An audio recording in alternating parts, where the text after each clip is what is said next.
अब ये algebraic structure होता ही है कि बच्चों एक सेट आपने कंसीडर करना है और एक सेट और कोई भी आपने ऑपरेशन डिस्कस करना है।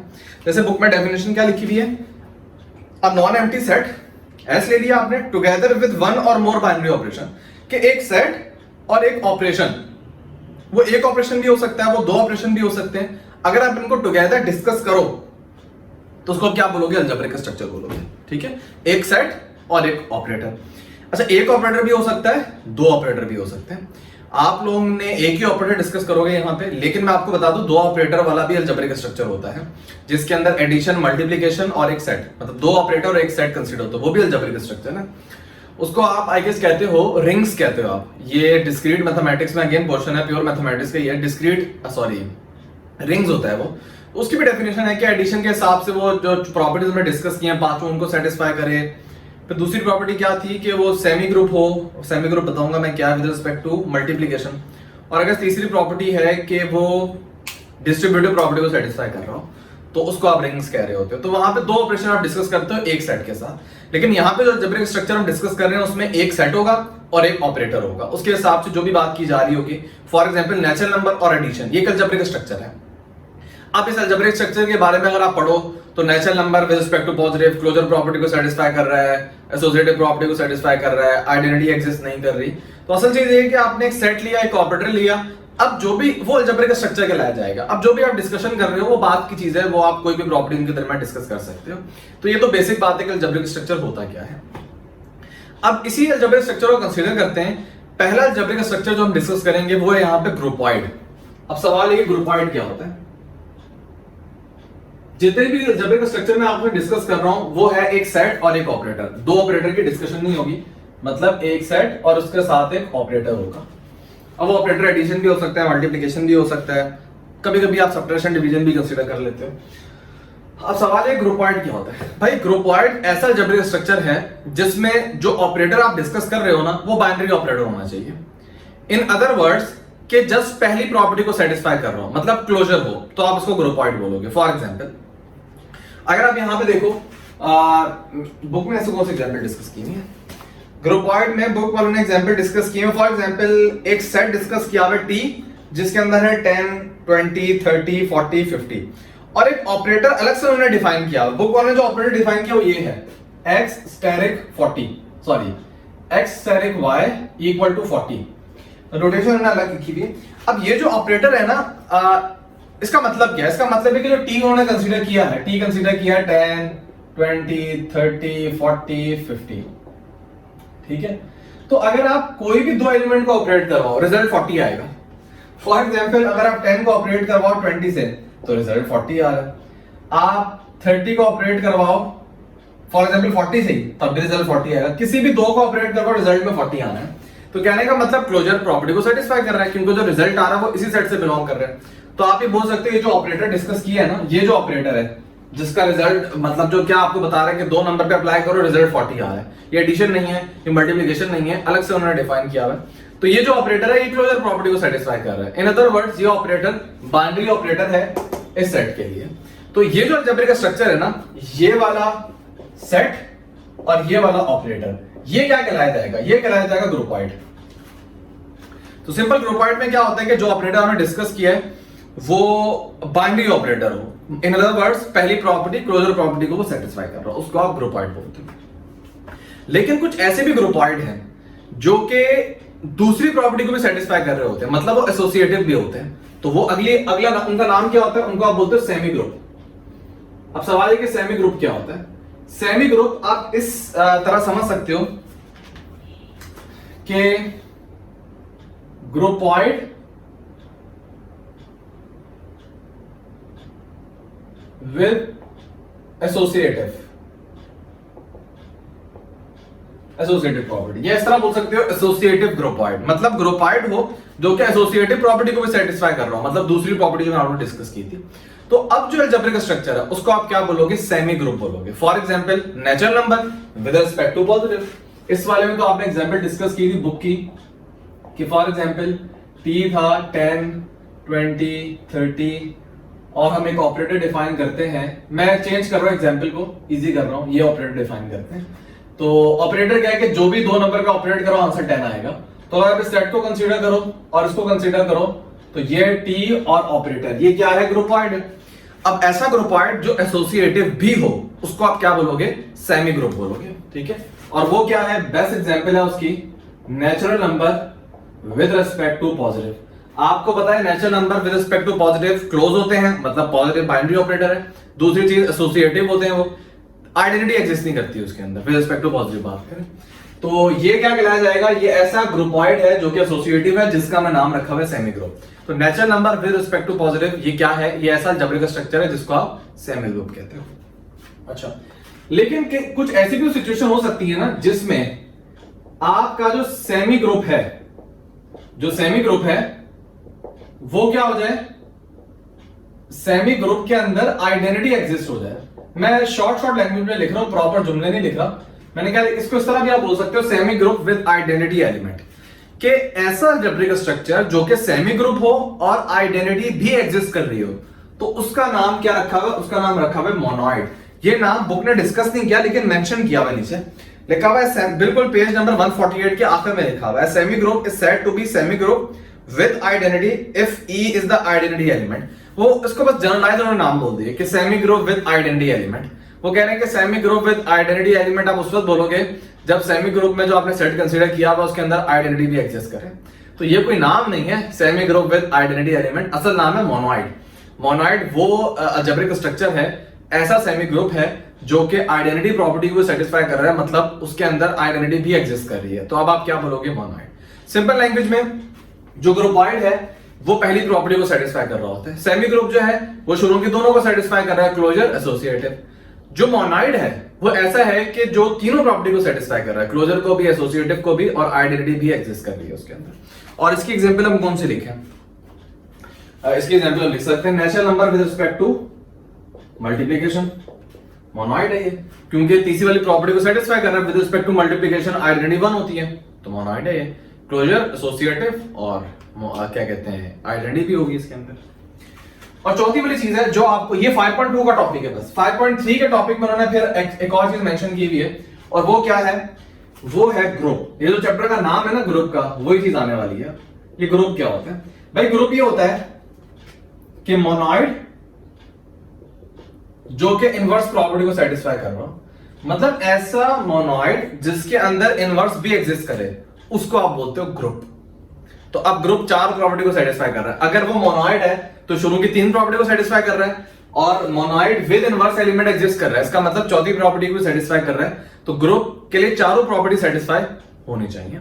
अब इसकी एग्जांपल कौन सी हो सकती है भाई, इसकी एग्जांपल आप for example integer with positive, ये ऐसा अलजेब्रिक स्ट्रक्चर है जिसको आप ग्रुप बोलोगे क्योंकि चारों बातों को सेटिस्फाई कर रहा है।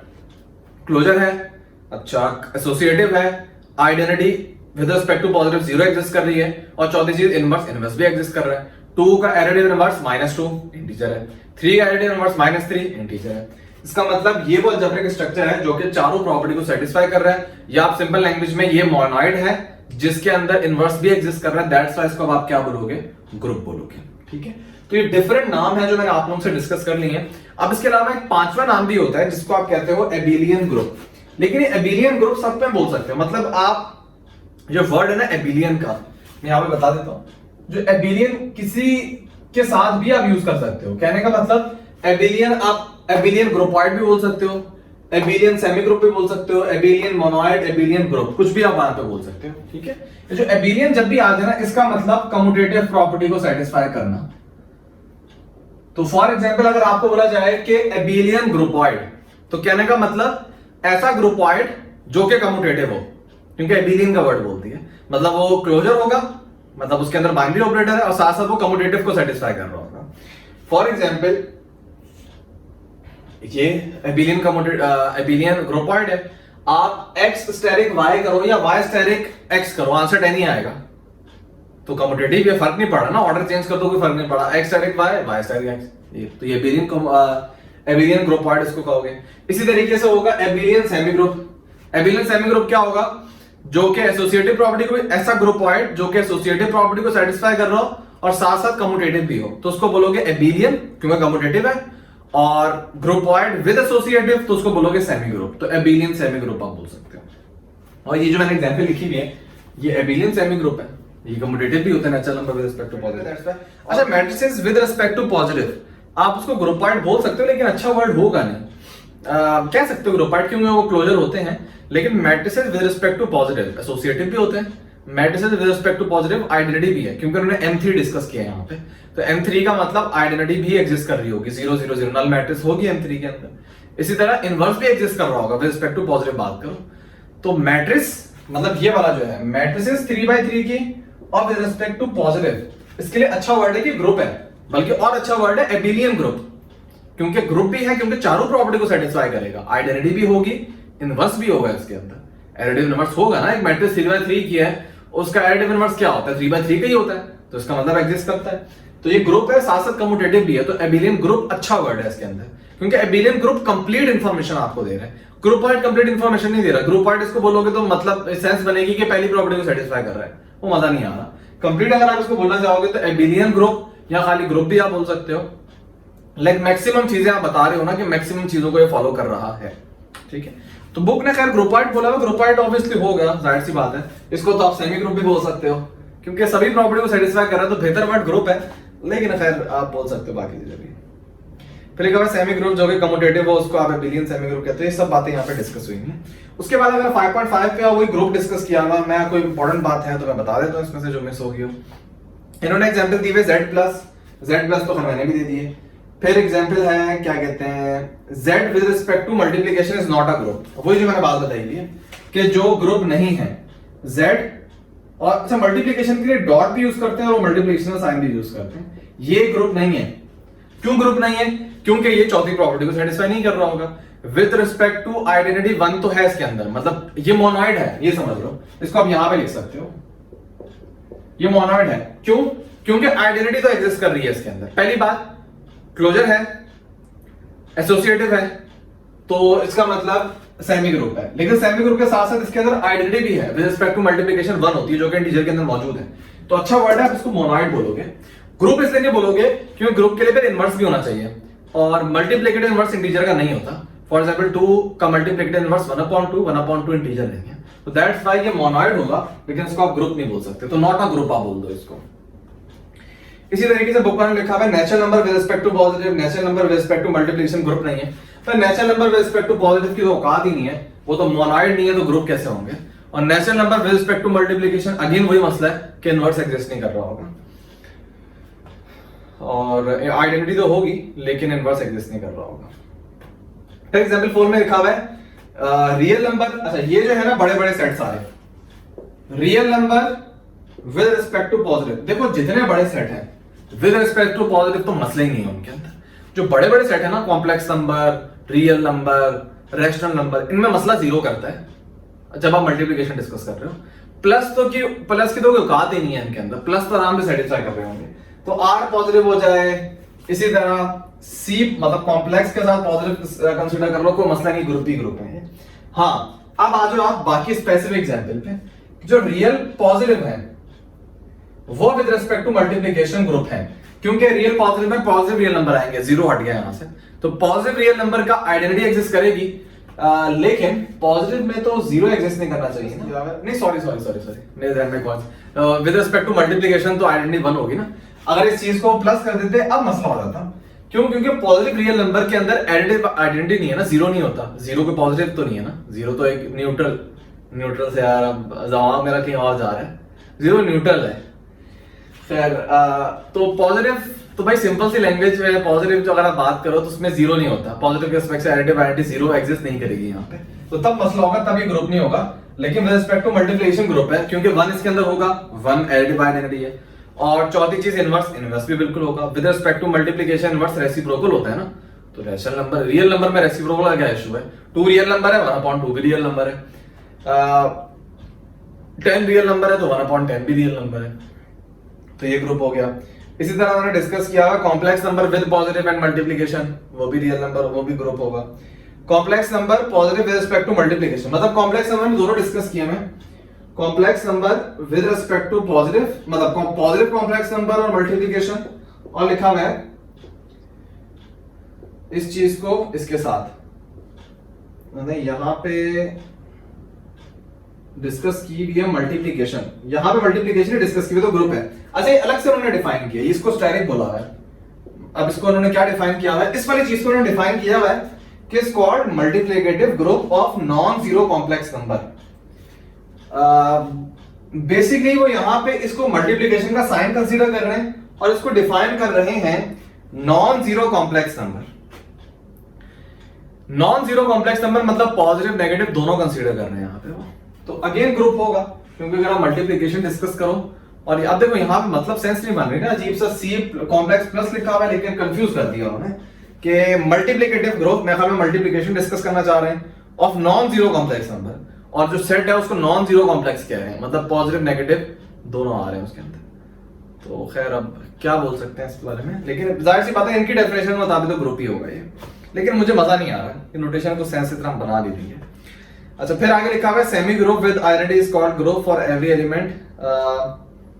हाँ वही इन्होंने बहुत ही लंबी चौड़ी की हुई, उन्होंने वो मोनाइड डिस्कस नहीं किया ना, तो उन्होंने बोला हुआ है सेमी ग्रुप विद आइडेंटिटी, ये चीज सेमी ग्रुप विद आइडेंटिटी मतलब मोनाइड, और is called group if every element का इनवर्स हो, मतलब ये वाली चीज डिस्कस की हुई है कि सेमी ग्रुप विद आइडेंटिटी और उसका इनवर्स एग्जिस्ट करे उसको ग्रुप कहते हैं। तो डेफिनेशन वही है, बस इन्होंने लंबी की हुई है, इस तरह ग्रुप डिफाइन किया है। और फिर पेज नंबर 151 पे उन्होंने एबिलियन ग्रुप डिफाइन किया है। A group is said to be abelian group if वो कम्यूटेटिव हो, मतलब ग्रुप है तो इसका मतलब चार प्रॉपर्टी को सेटिस्फाई कर रहा है, लेकिन कम्यूटेटिव भी अगर हो तो एबिलियन ग्रुप आप कह दोगे। उसके बाद बुक ने 151 पे फाइनाइट और इनफाइनाइट, ये अलजेब्रिक स्ट्रक्चर हमारे कंप्लीट हो गए। ये चार ही अलजेब्रिक स्ट्रक्चर पढ़ोगे। एबिलियन तो आप किसी के साथ भी वर्ड यूज कर सकते हो, एबिलियन किसी के साथ भी यूज कर रहे हो मतलब कम्यूटेटिव वो सेटिस्फाई कर रहा हो। मैट्रिसेस में आपको ध्यान रखना पड़ेगा, फॉर एग्जांपल M3 है विद रिस्पेक्ट टू पॉजिटिव, अब इसको आप एबिलियन नहीं बोल सकते सबसे पहली बात, क्योंकि आपको पता है मैट्रिसेस कम्यूटेटिव नहीं होती विद रिस्पेक्ट टू मल्टीप्लिकेशन, तो एबिलियन का वर्ड नहीं बोल सकते। अब सवाल है कि क्लोजर तो होंगी है, फिर एसोसिएटिव भी होती हैं, आइडेंटिटी एग्जिस्ट करेगी, बिल्कुल आइडेंटिटी 1 0 0 यूनियन मैट्रिक्स भी होगी। क्या इनवर्स एग्जिस्ट करेगा? हाँ इनवर्स में मसला हो जाएगा, क्योंकि एक तो मसला 0 0 कर रहा होगा, दूसरा मसला सिंगुलर मैट्रिसेस कर रही होंगी, तो इनवर्स प्रॉपर्टी को सेटिस्फाई नहीं कर रही होगी। तो ये शुरू की तीन प्रॉपर्टी को सेटिस्फाई, तो इसको आप मोनोइड बोल सकते हो कि सेमी ग्रुप है विद आइडेंटिटी है, इसके अंदर यूनियन मैट्रिक्स है, तो मोनोइड बोलोगे। लेकिन एबिलियन कहीं भी नहीं हो सकता, एबिलियन मोनोइड नहीं बोल सकते, एबिलियन सेमी ग्रुप नहीं बोल सकते, एबिलियन ग्रुपॉइड नहीं बोल सकते, क्योंकि with respect to multiplication commutative नहीं होती। अच्छा फाइनाइट और इनफाइनाइट ग्रुप क्या होते हैं? या जो आप ग्रुप के अंदर सेट कंसीडर कर रहे हो, अगर वो सेट जो है वो फाइनाइट है, मतलब खत्म हो रहा है, जैसे ये सेट जो है ये फाइनाइट है, तो अगर ये ग्रुप बनाता तो इसको आप बोलते हैं फाइनाइट ग्रुप। इनफाइनाइट क्या होगा कि जो सेट आपने कंसीडर किया वो इनफाइनाइट हो, जैसे ये सारे इनफाइनाइट ग्रुप है, क्योंकि जो भी इनमें सेट कंसीडर हुए हैं वो सारे इनफाइनाइट है।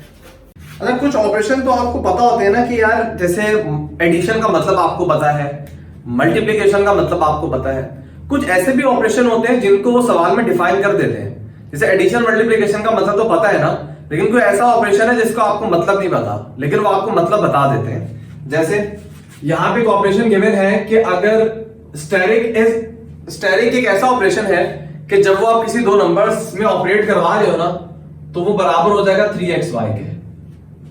जैसे एडिशन का मतलब क्या होता था कि आप दोनों को ऐड कर दिया करते थे। इस वाले ऑपरेशन का मतलब ये कि लेट कर लो, अगर यहां पे 2 और 3 होगा और उनके दरमियान ये ऑपरेशन परफॉर्म करोगे तो ये बराबर हो जाएगा 3 टाइम x मल्टीप्लाई y, जो कि यहां पे 3 के बराबर है। ठीक है, 3 टाइम x इंटू वाई। तो जो स्टेरिक ऑपरेशन है ना, इसका मतलब है कि 3 को मल्टीप्लाई करो x से, मल्टीप्लाई करो y से। तो इस ऑपरेशन को अलग तरीके से उन्होंने डिफाइन किया है। सवाल ये वो बोलना चाह रहे हैं कि इस ऑपरेशन में आइडेंटिटी बताओ। अगर ये तो पॉजिटिव ऑपरेशन होता तो आइडेंटिटी 0 होती है, अगर मल्टीप्लिकेशन होता तो आइडेंटिटी 1 होती है, लेकिन ये ऑपरेशन ही उन्होंने अलग तरीके से डिफाइन किया है, ये एडिशन मल्टीप्लिकेशन है ही नहीं, तो इसका मतलब इसमें आइडेंटिटी भी डिफरेंट होगी। तो अब इसकी आइडेंटिटी कैसे निकालोगे वो कॉन्सेप्ट मैं आप लोगों को यहां पे बता रहा हूं। तो इस ट्रिक को याद रखना, इस टाइप का सवाल आ जाए, ये सवाल आपको 5 चैप्टर में बहुत मिलेंगे। इस टाइप का सवाल आ जाए, 5xy लिखा हुआ हो या आपके सामने लिखा हो 2xy, बस ये पैटर्न देख लो, 3xy 5xy 2xy। जब भी इस टाइप, क्योंकि ज्यादातर एमसीक्यू इस टाइप के आ रहे होते हैं, जब भी इस टाइप के एमसीक्यूज आए ना, तो इसमें अगर आपने आइडेंटिटी निकालनी हो तो बहुत ही इजी कॉन्सेप्ट है। आइडेंटिटी को आप ई से लिखते हो, 3 है ना, तो आइडेंटिटी क्या हो जाएगी 1/3। इसी तरह यहां पे 5 लिखा हुआ है तो आइडेंटिटी हो जाएगी 1/5। यहां पे 2 लिखा हुआ है, इसका मतलब आइडेंटिटी हो जाएगी 1/2। तो इसमें आपको बाकी कैलकुलेशन करने की जरूरत भी नहीं है, आप डायरेक्ट इस तरह आइडेंटिटी निकाल सकते हो। और ये आई कहां से, इसका कॉन्सेप्ट बड़ा इंपॉर्टेंट है। डायरेक्ट तो मैंने आपको बता दी किस तरह निकाला है, लेकिन कॉन्सेप्ट भी देख लो, वो इनवर्स में आगे काम आएगा। कॉन्सेप्ट ये होता है कि आपको पता है कि अगर कोई भी एक नंबर पिक करो x को जब आप आइडेंटिटी से ऑपरेट करवाते हो तो रिजल्ट में क्या होता है, x ही आता है। आइडेंटिटी का मतलब क्या होता है कि जब आपने ऑपरेट किया तो कोई फर्क ही नहीं पड़ता, एक नंबर x था, उसको आपने आइडेंटिटी से ऑपरेट किया, रिजल्ट में वो x ही आएगा। ठीक है, अब ऊपर सवाल में हमने डिफाइन किया हुआ था कि जब x और y को ऑपरेट करवाते हो तो आंसर क्या होता है, 3xy होता है। तो जब मैं x और e को ऑपरेट करवाऊंगा तो आंसर क्या होगा, 3xe। बिल्कुल इसी पैटर्न पे इक्वल टू x से x कैंसिल हो जाएगा, 3 वहां जाके डिवाइड हो जाएगा, तो आइडेंटिटी क्या आ जाएगी, 1/3 आ जाएगी। तो कॉन्सेप्ट ये है जो आप अपने फर्स्ट ईयर चैप्टर 5 में करते थे, लेकिन डायरेक्ट इस तरह निकाल लोगे, आपको ये सॉल्व करने की क्या जरूरत है, डायरेक्ट जब आपको चीज समझ आ रही है। तो इस टाइप की कोई भी एग्जांपल अगर आ गई वो तो आप डायरेक्ट आइडेंटिटी निकाल सकते हो। और अगर इस टाइप की ना हुई, कुछ डिफरेंट टाइप की हुई, जैसे 2x + y आ जाए या कुछ भी डिफरेंट टाइप का हो जाए, तो मेथड मैंने आपको बता दी है। ये सिंपल जो इक्वेशन है आप इसको लेट करते हो, फिर जो ऑपरेशन गिवन होता है ना सवाल में उसके मुताबिक ऑपरेट करते हो और आप सॉल्व कर लेते हो।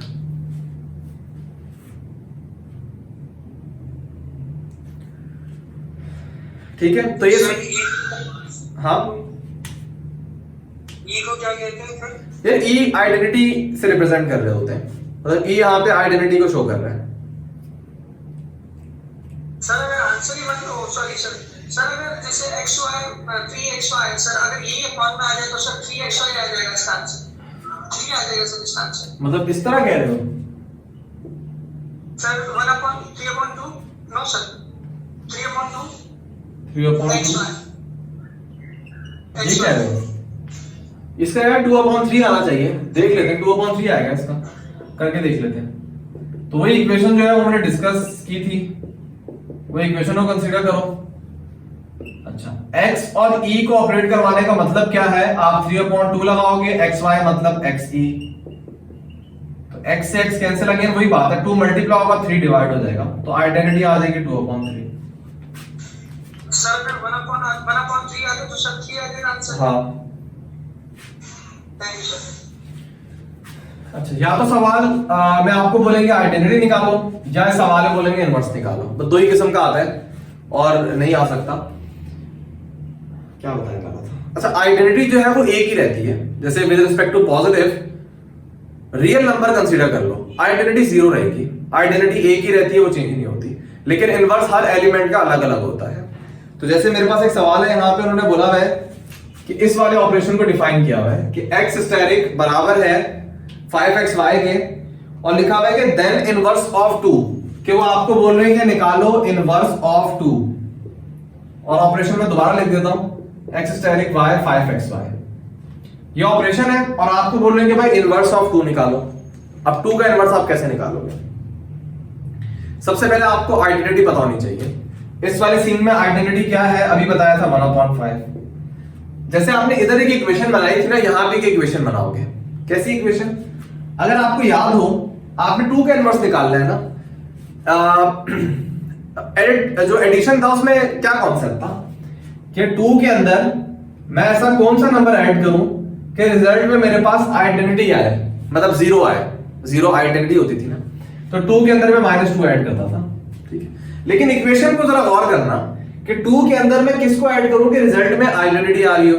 सेम यहां पे लेट करते हैं कि मुझे 2 का इनवर्स निकालना है ना, तो 2 को मैं किस नंबर से ऑपरेट करवाऊं, x प्राइम कह देते हैं, कि रिजल्ट में मेरे पास आइडेंटिटी आ जाए। बिल्कुल सेम इसी पैटर्न पे कि 2 को मैं किससे ऐड करवाऊं, रिजल्ट में आइडेंटिटी आए। यहां पे 2 को मैं किससे ऑपरेट करवाऊं कि रिजल्ट में मेरे पास आइडेंटिटी आ जाए। अब ये इक्वेशन आपने कंसीडर करनी होती है। अब यहां पे अगर आपको बोल दिया जाता है कि इनवर्स ऑफ 5 निकालो, तो आप इक्वेशन कंसीडर करते हैं 5 asterisk x prime equal to E. ठीक है, अब ये 2 स्टेरिक x प्राइम क्या होगा, इस पे ये वाला ऑपरेशन लगा दो। जब दो के दरमियान ऑपरेशन क्या होता है 5x, पहली चीज क्या है 2, दूसरी चीज क्या है यहां पे x प्राइम। मतलब इस ऑपरेशन का मतलब क्या है कि जब भी किसी दो नंबर के दरमियान ऑपरेशन परफॉर्म करो तो ये बराबर होगा 5xy के। तो इन दो के दरमियान ऑपरेशन परफॉर्म किए, ये बराबर हो गया 5xy। और यहां पे आपको पता आइडेंटिटी क्या थी 1/5 थी। 5 into 2 10, 10 इधर जाके डिवाइड हो जाएगा और 5 से मल्टीप्लाई होगा तो 50 हो जाएगा। इसका मतलब 2 का इनवर्स क्या है यहां पे 1/50। तो ये वो मेथड है जिसके तहत आप किसी भी नंबर का अगर आपको बोले तो आसानी से इनवर्स निकाल सकते हैं। तो सबसे पहला क्वेश्चन लिखा हुआ show that multiplication is a binary operation on s but not on t। वो कह रहे हैं कि प्रूफ करो कि जो मल्टीप्लिकेशन है वो बाइनरी ऑपरेटर है सेट s के लिए लेकिन सेट t के लिए नहीं है। अब कैसे शो करोगे? सबसे पहले आप सेट मेंशन कर लो।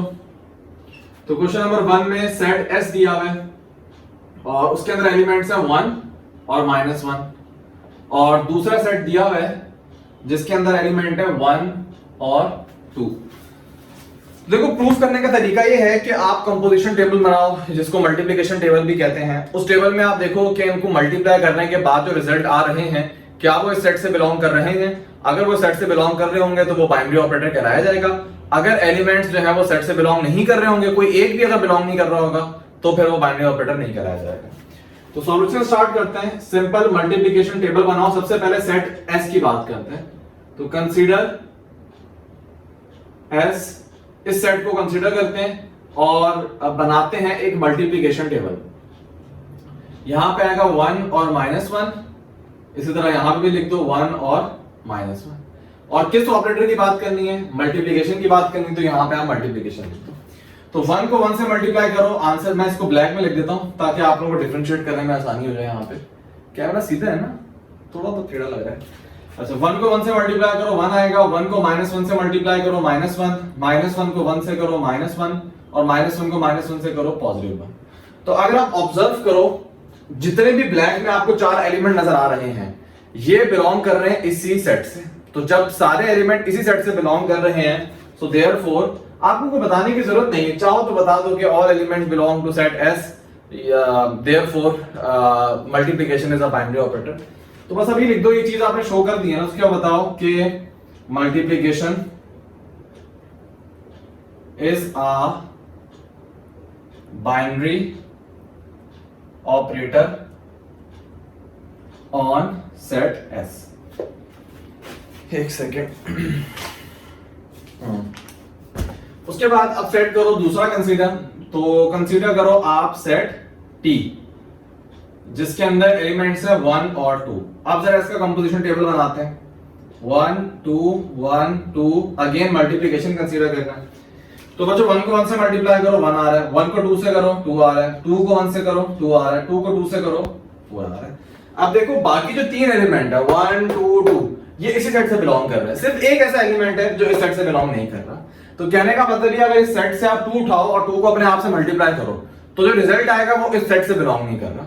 तो बाइनरी ऑपरेटर की डेफिनेशन ये होती है कि अगर आप किसी सेट से कोई भी एलिमेंट उठाओ, चाहे एक एलिमेंट को 2 दफा उठा लो या 2 डिफरेंट एलिमेंट उठाओ और उनको आपस में ऑपरेट करो, अगर रिजल्ट उसी सेट में से आ रहा है तो वो बाइनरी ऑपरेटर होगा। तो आपने देखा रिजल्ट 2 को 2 से मल्टीप्लाई करो 4 आएगा, 4 इस सेट से बिलोंग नहीं कर रहा। आप लिख दो नीचे, ये बताने की जरूरत है कि for example since 4 does not belongs to T, 4 जो है वो T से बिलोंग नहीं कर रहा, therefore multiplication is not a binary operator on T। Short form में लिखा, आप लोग इस तरह पूरा लिख देना। तो भाई ये प्रूव हो गया। ये आपको प्रूव करना था कि मल्टीप्लिकेशन बाइनरी ऑपरेटर है S के लिए लेकिन मल्टीप्लिकेशन बाइनरी ऑपरेटर नहीं है T के लिए। तो वो आपने प्रूव कर दिया, आपका सवाल कंप्लीट हो गया। क्वेश्चन नंबर 3 पे आ जाओ। क्वेश्चन नंबर 3 पे लिखा हुआ है लेट S। एक सेट को डिफाइन किया गया। सेट क्या है? S, ठीक है। और सेट के अंदर कौन कौन से एलिमेंट है? A है, B है, C है और D है। और यहां पे A B C D कोई एलिमेंट्स कोई नंबर नहीं है, ये भी सेट है। उन्होंने डिफाइन किया है कि A यहां पे क्या है बच्चों? A यहां पे है A, B, जो कैपिटल B है वो यहां पे है A, C, और जो कैपिटल सी है वो यहां पे है ए बी सी, और जो कैपिटल डी है वो बच्चों एम्प्टी सेट है। तो कहने का मतलब इस सेट के अंदर A B C D elements नहीं है, बल्कि ये खुद सेट है। ठीक है, तो ये वो सेट है जिसके अंदर सेट ही मौजूद है। करना क्या है, show that union is a binary operation but not intersection. कहना ये चाह रहे हैं कि प्रूफ करो ये जो सेट एस है यूनियन बाइनरी ऑपरेशन है, लेकिन इंटरसेक्शन यहां पे बाइनरी ऑपरेशन नहीं है। अब क्या करेंगे भाई, आपको पता है 4 एलिमेंट्स है इसके अंदर, तो आसानी से मल्टीप्लिकेशन टेबल बना लो, सॉल्व हो जाएगा। तो सबसे पहले मल्टीप्लिकेशन टेबल बनाते हैं, ए बी सी डी, इसी तरह ए बी सी डी। सबसे पहले बच्चों बात करो यूनियन की। अब यहां पे आपकी मर्जी है, अगर आप मैथ आपकी अगर वीक है तो आप स्टेप दिखा दो उनको, तो सही रहेगा, वरना आप डायरेक्ट भी कर सकते हो, कोई इतना इश्यू नहीं है। अब आपने करना क्या है, ये यूनियन परफॉर्म करना है सब एलिमेंट्स के दरमियान। टोटल 4 इसके तो 16 एलिमेंट्स यहां पे आ रहे होंगे। सबसे पहली बात ए यूनियन ए, फिर ए यूनियन बी, फिर ए यूनियन सी, फिर ए यूनियन डी। अगर आप वर्बली नहीं निकाल सकते तो लिख के निकाल लो मैनुअल, जैसे पहली रो का मैं लिख के निकाल देता हूं आपको, साइड में निकाल लो तो सही है, सामने सामने बदल जाएगा। सबसे पहले आपने ए यूनियन ए निकालना है, तो यार ए यूनियन ए निकालने की ऐसी जरूरत भी नहीं है, लिखना चाहो तो लिख दो डायरेक्ट। याद रखना किसी भी एक सेट का अगर अपने आप से यूनियन लोगे तो वही सेट आंसर आता है, कोई फर्क नहीं पड़ता। तो ए यूनियन ए जो है वो यहाँ पे ए कॉमा बी के बराबर ही हो जाएगा। ठीक है, तो ए यूनियन ए क्या आ रहा है, ए कॉमा बी, और ए कॉमा बी हकीकत में क्या है, सेट ए के बराबर है। भाई जब मैं ए का यूनियन ले रहा हूं ए से, तो मेरे पास आंसर आ रहा है ए कॉमा बी, और ए कॉमा बी असल में क्या है, सेट ए के बराबर है। तो यहां पे मैं क्या लिख सकता हूं कि ए यूनियन ए का आंसर ए के बराबर आएगा, और ये प्रॉपर्टी भी है चैप्टर नंबर 1 के अंदर। अच्छा, फिर है ए यूनियन बी। अब ए यूनियन बी निकालते हैं। भाई ए यूनियन बी क्या होगा, ए और बी का जब आप यूनियन लोगे तो सबसे पहले इसके एलिमेंट है ए बी, इसके एलिमेंट है ए सी। ए रिपीट हो रहा है तो ए तो आप एक ही दफा लिखोगे, अच्छा फिर बी लिखो आप, और फिर आप सी लिखो। तो इसका मतलब ए यूनियन बी में क्या आ रहा है, ए बी सी। और ये ए बी सी यहां पे किसके बराबर है, ये जो ए बी सी सेट है ये बेसिकली क्या है, ये सी के बराबर है। तो इसका मतलब ए यूनियन बी किसके बराबर आ रहा है, सी के बराबर आ रहा है। इसी तरह आप निकालो A union C. A union C क्या होता है, ये ए है और ये सी है। तो अगर आप देखो ए बेसिकली सबसेट है सी का, तो जब ए कोई सेट सबसेट होता है ना, तो यूनियन में जो बड़ा सेट है वही आ रहा होता है।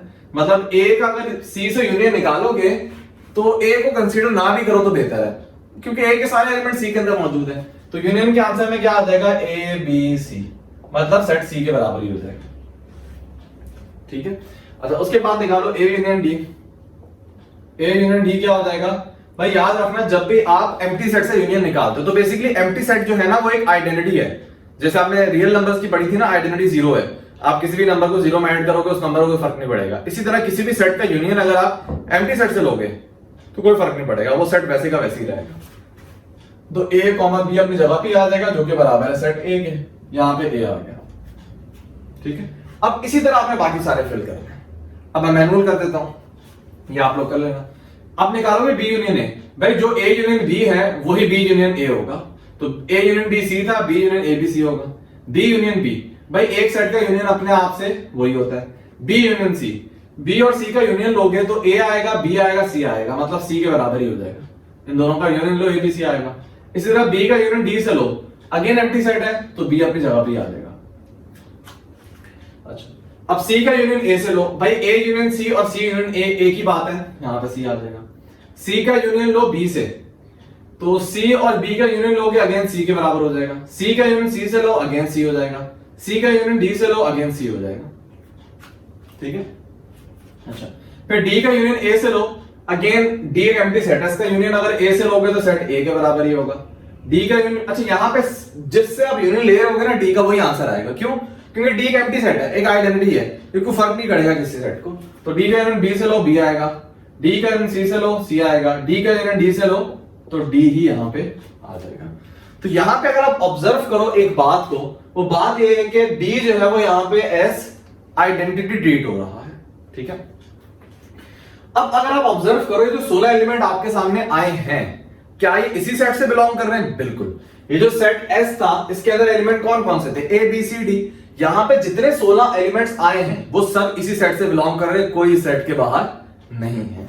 तो आप नीचे लिखोगे therefore union is a binary operator on set S. तो एक चीज तो आपने प्रूफ कर दी। अब बात करते, अगर हेडिंग बनाना चाहो तो लिख देना फॉर यूनियन। अच्छा, अब आप लिखो फॉर इंटरसेक्शन। अब इंटरसेक्शन को चेक करना है कि क्या वो बाइनरी ऑपरेटर है यहां पे या नहीं। तो इंटरसेक्शन के लिए एक इंटरसेक्शन में ऐसा नहीं होगा, आप मैनुअल खुद देख लो ना तो आपको बात समझ आ जाएगी। टेबल बनाओगे, टाइम जाया करोगे अपना, क्योंकि अगर एक रिजल्ट भी उस सेट से बिलोंग नहीं कर रहा ना तो ये काफी है बोलने के लिए कि वो बाइनरी ऑपरेटर नहीं है। और अगर आप सिंपल सा केस डिस्कस करो यहां पे कि अगर आप ए इंटरसेक्शन बी निकालो, ए और बी का इंटरसेक्शन ए है, मतलब सेट ए और बी का जब आप इंटरसेक्शन निकालोगे तो कॉमन एलिमेंट क्या है? कॉमन एलिमेंट सेट ए है ना भाई। आप यहां पे मैं निकाल देता हूं ना कि सबसे पहले आप निकालो ए इंटरसेक्शन बी। ए है यहां पे ए कॉमा बी और बी है यहां पे ए कॉमा सी। जब आप इसका इंटरसेक्शन निकालोगे तो ए एलिमेंट कॉमन है इसके अंदर, तो ये इंटरसेक्शन आ जाएगा। और आप ये बात ऑब्जर्व कर सकते हो कि जो सेट ए है ये does not belong to set S. Normally आपके पास जो भी सेट आते थे वो इसी सेट से बिलोंग करते थे, लाइक रूट जो सॉरी सेट ए बी ये इसी सेट के अंदर मौजूद है। जो ए था इसके अंदर ए बी एलिमेंट थे ना, इसी तरह ए बी सी ये भी सेट एस के अंदर मौजूद था, क्योंकि सेट एस के अंदर एक सेट था सी जिसके एलिमेंट थे ए बी सी। मतलब यहां पे जो भी आप रिजल्ट निकाले थे उसी सेट से आ रहा था। लेकिन यहां पे आपने ए इंटरसेक्शन बी निकाला और आपने देखा कि वो सेट आ रहा है जो कि एस के अंदर मौजूद ही नहीं है। एस के अंदर इन चार सेट के अलावा कोई भी नहीं है, और इन चार सेट में कोई भी ऐसा सेट नहीं है जिसके अंदर एलिमेंट जस्ट ए हो। इसका मतलब ये सेट से बिलोंग नहीं कर रहा। लिख दो सिंस ये therefore intersection is not a binary operator on S. कि इंटरसेक्शन जो है वो यहां पे बाइनरी ऑपरेटर नहीं। उसके बाद बच्चों 4 है। 4 में अगेन इसी टाइप का सवाल है, ए बी सी डी की वैल्यू चेंज की हुई है और यहां पे आपको प्रूफ करना है कि यूनियन इंटरसेक्शन दोनों बाइनरी ऑपरेशन है। तो ये आप लोग देख लेना, यही मल्टीप्लिकेशन टेबल यहां पे भी बनेगा, यहां पे भी बनेगा। अच्छा, यहां पे क्यों बनेगा? इस वाले केस में मैंने नहीं बनाया था। क्यों? क्योंकि देखो अगर आपने प्रूफ करना है ना कि ये चीज बाइनरी ऑपरेशन नहीं है तो एक चीज भी काफी है इस चीज को करने के लिए। मतलब अगर आप एक भी चीज प्रूफ कर दो ना कि यार ये सेट से बिलोंग नहीं कर रहा तो दैट सेट वो बाइनरी ऑपरेशन नहीं है, तो दैट सेट टेबल बनाने की जरूरत नहीं थी। एक चीज हमने वैसे ही प्रूफ कर दी है। लेकिन अगर आपको प्रूफ करना हो कि ये बाइनरी ऑपरेशन है तो 16 के 16 आपको निकाल के दिखाने पड़ेंगे। ये इंपॉर्टेंट देख लो, ना प्रूफ करने के लिए एक एलिमेंट भी काफी है और प्रूफ करने के लिए 16 के 16 एलिमेंट दिखाने पड़ेंगे। क्या 16 के 16 एलिमेंट इसी सेट से बिलोंग कर रहे हैं? दैट्स व्हाई मैं इसको बोल रहा हूं कि बाइनरी ऑपरेशन है। तो इंटरसेक्शन में आपने इसी तरह कंपोजिशन टेबल बनाना है, यूनियन में भी टेबल बनाना, देखना जो भी रिजल्ट आ रहे होंगे वो उसी सेट में से होंगे, तो आप कह देना कि दोनों बाइनरी ऑपरेशन है। अब आ जाओ क्वेश्चन नंबर 5 के ऊपर। क्वेश्चन नंबर 5 में लिखा हुआ है show that multiplication is a binary operation. सबसे पहले आपको प्रूफ करना है कि मल्टीप्लिकेशन जो है वो यहां पे बाइनरी ऑपरेशन है। तो सेट एस क्या आपको गिवन है? यार इस सेट को जरा गौर से देखो, ये बेसिकली क्यूब, इसको आप कहते हो फोर्थ रूट ऑफ यूनिटी। जैसे एक टॉपिक होता है ना क्यूब रूट ऑफ यूनिटी, मैंने मैं चैनल पे अपलोड नहीं किया, ये सिंध बोर्ड का टॉपिक नहीं है, फेडरल बोर्ड में आपको मिल जाता है। जैसे होता है ना क्यूब रूट ऑफ यूनिटी 3 होते हैं, 1 ओमेगा ओमेगा स्क्वायर। इसी तरह फोर्थ रूट ऑफ यूनिटी भी होता है, यूनिटी का फोर्थ रूट 1/4। जैसे 1/3 क्यूब रूट था, 1/4 फोर्थ रूट होगा। तो उसके 4 आते हैं, 1 -1 आयोटा माइनस आयोटा। तो ये basically fourth root of unity है। तो सबसे पहली चीज तो आपको प्रूफ यहां पे करनी है कि मल्टीप्लिकेशन बाइनरी ऑपरेशन है, उसके बाद बाकी बातें देखेंगे। तो आप कंपोजिशन टेबल बना लो यहां पे, 1 -1 iota minus iota, 1 -1 iota minus iota, और मल्टीप्लिकेशन डिस्कस कर रहे हैं तो सही कर लेते हैं।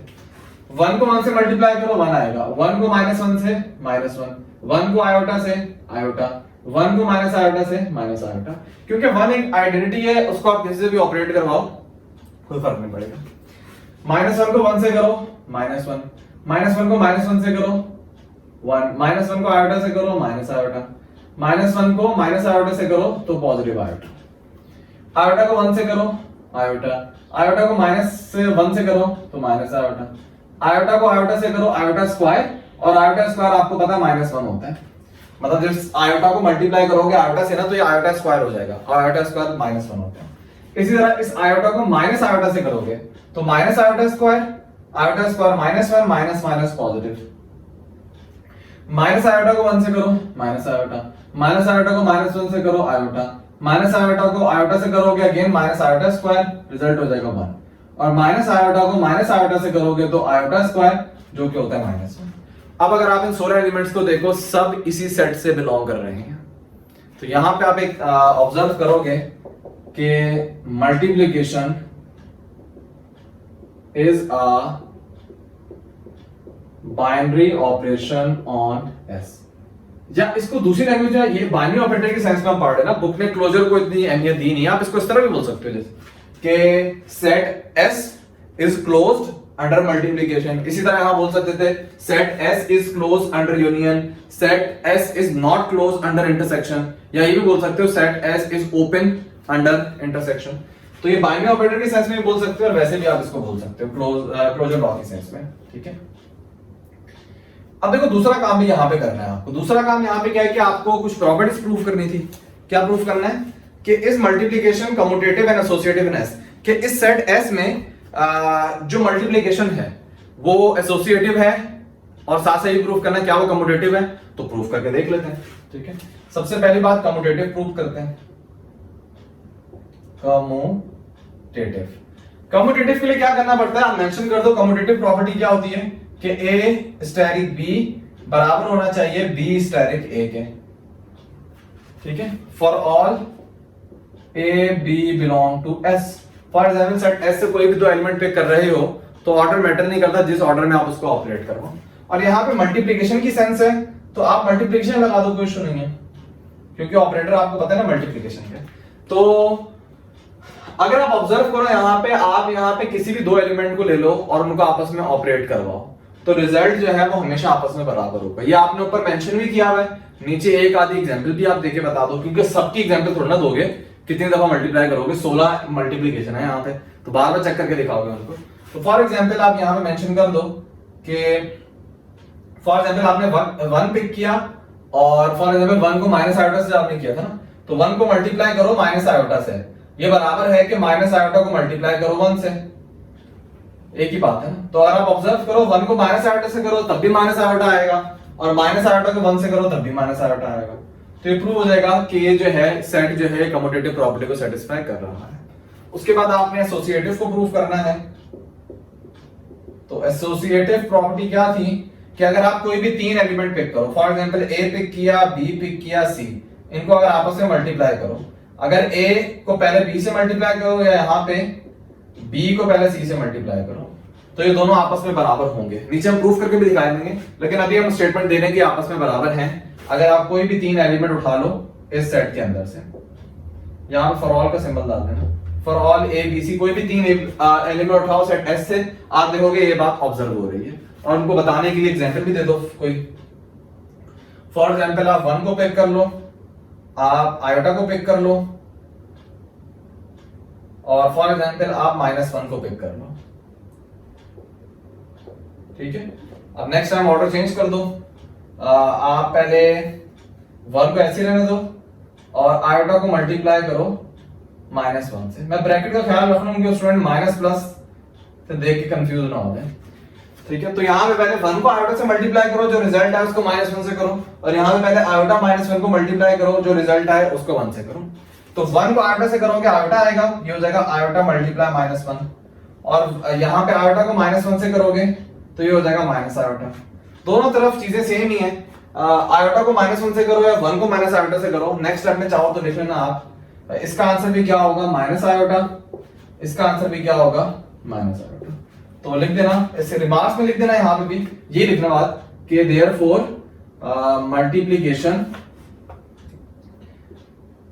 Multiplication is associative in set S, जो भी है सेट S के अंदर जो मल्टीप्लिकेशन है एसोसिएटिव है, और यहां पे लिख देना कि set multiplication is commutative in S। अच्छा, यहाँ पे अगर आप बाकी प्रॉपर्टी भी, क्योंकि ऐसे सवाल आएंगे जिसमें बाकी प्रॉपर्टी भी प्रूफ करने को बोली गई है, तो यही मैं आपको कॉन्सेप्ट सिखा देता हूँ, शायद कोई और सवाल भी करवा दूंगा, लेकिन कॉन्सेप्ट जो है वो हर क्या कहते हैं एग्जाम्पल के अंदर सेम ही रहता है। For example commutative associative proof कर लिया ना, अगर आपको बोलते हैं प्रूफ करोगे इसमें आइडेंटिटी एलिमेंट भी एग्जिस्ट कर रहा है, तो कैसे प्रूफ करोगे। फॉर एग्जाम्पल अगर आपको, ये सवाल का हिस्सा नहीं है, मैं एक्स्ट्रा बता रहा हूँ आपको, फॉर एग्जाम्पल बोले कि प्रूफ करो कि आइडेंटिटी भी एग्जिस्ट कर रही है यहाँ पे। तो अब अगर आप इसमें देखो आइडेंटिटी क्या है, आइडेंटिटी प्रॉपर्टी होती क्या है। सिंपल सी बात है, यहां पे अगर आप ऑब्जर्व करो वन एक आइडेंटिटी है कि table shows one is identity element. That is क्या मतलब, मैंने जो बात लिखी है वन आइडेंटिटी एलिमेंट है, इसको प्रूव भी करना पड़ेगा। जैसे मैं यहां पे लिखता था कि एसोसिएटिव प्रॉपर्टी सेटिस्फाई हो रही है, नीचे मैं प्रूव भी देता था क्या ये प्रूव हो रही है। तो अगर आप जनरलाइज बात करो यहां पे ए कोई भी एलिमेंट हो सकता है सेट का, उसको अगर आप मल्टीप्लाई करो 1 से या 1 को मल्टीप्लाई करो a से, रिजल्ट आपके पास a ही आ रहा है। For all a belong to s। कहने का मतलब है कि s का कोई भी आप एलिमेंट उठाओ, उसको आपस में आप उसको 1 से मतलब सेट a का कोई भी एलिमेंट आपने उठाया, उसको आपने 1 से मल्टीप्लाई किया और ऑर्डर मैटर नहीं करता, रिजल्ट में आपके पास a ही आ रहा है। और ये बात आप ऑब्जर्व कर सकते हो, -1 को उठाओ 1 से मल्टीप्लाई करो -1 आ रहा है, आयोटा को उठाओ 1 से मल्टीप्लाई करो आयोटा आ रहा है, माइनस आयोटा को उठाओ 1 से मल्टीप्लाई करो माइनस आयोटा ही आ रहा है। इसका मतलब कि 1 जो है वो यहाँ पे आइडेंटिटी एलिमेंट है। और मतलब पहली चीज आपने दिखाई है कि आइडेंटिटी एलिमेंट एग्जिस्ट कर रहा है यहाँ पे इस सेट के अंदर, 1 जो है वो एग्जिस्ट कर रहा है, मतलब आइडेंटिटी एलिमेंट एग्जिस्ट कर रहा है। और फिर आपने नीचे बताया कि आइडेंटिटी एलिमेंट कैसे आया है, क्योंकि वैसे आप बोलोगे सर मल्टीप्लिकेशन में 1 तो आइडेंटिटी होती है, लेकिन अभी ऐसे भी ऑपरेशन डिस्कस करोगे उसमें आइडेंटिटी 1 नहीं है, वो ऑपरेशन अलग तरह से डिफाइन किया उन्होंने। तो दैट्स व्हाई अपनी हैबिट बनाओ, जो आइडेंटिटी का कॉन्सेप्ट है ना कि अगर आप उसको किसी नंबर से मल्टीप्लाई करो कोई फर्क ना पड़े, वो उनको दिखाना पड़ेगा आपको। तो नीचे प्रूफ करके भी दिखा दिए कि हाँ भाई आइडेंटिटी एलिमेंट एग्जिस्ट कर रहा है और ये जो रिलेशन है वो यहाँ पे फॉलो हो रहा है। अब फॉर एग्जांपल अगर आपको इनवर्स का बोलते हैं, इनवर्स के कैसे दिखाते हैं, ठीक है। इनवर्स का अगर आपको दिखाना होता है तो आप यहां पे कहते हैं कि a को अगर मैं मल्टीप्लाई करूं a इनवर्स से तो रिजल्ट में मेरे पास 1 आ रहा है।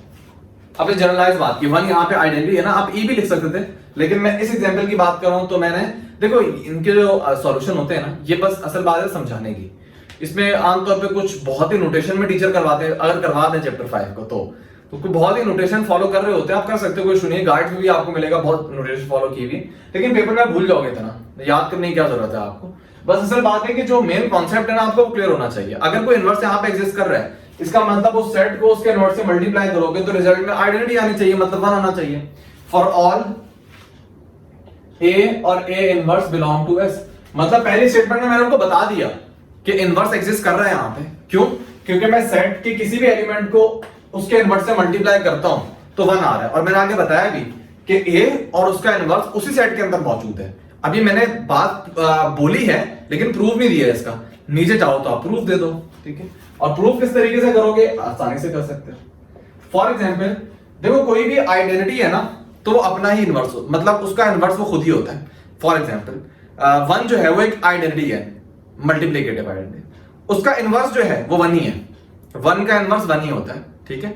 इसी तरह अगर आप मैट्रिसेस के सेंस में बात करो, आइडेंटिटी मैट्रिक्स, अब आइडेंटिटी है ना, इसका जो इनवर्स है वो भी आइडेंटिटी होता है, आइडेंटिटी मैट्रिक्स का इनवर्स भी आइडेंटिटी ही है। तो ये बात आपको मिलेगी हमेशा कि जो खुद आइडेंटिटी है ना तो उसका जब आप इनवर्स निकालोगे तो वो खुद ही होगा, ठीक है।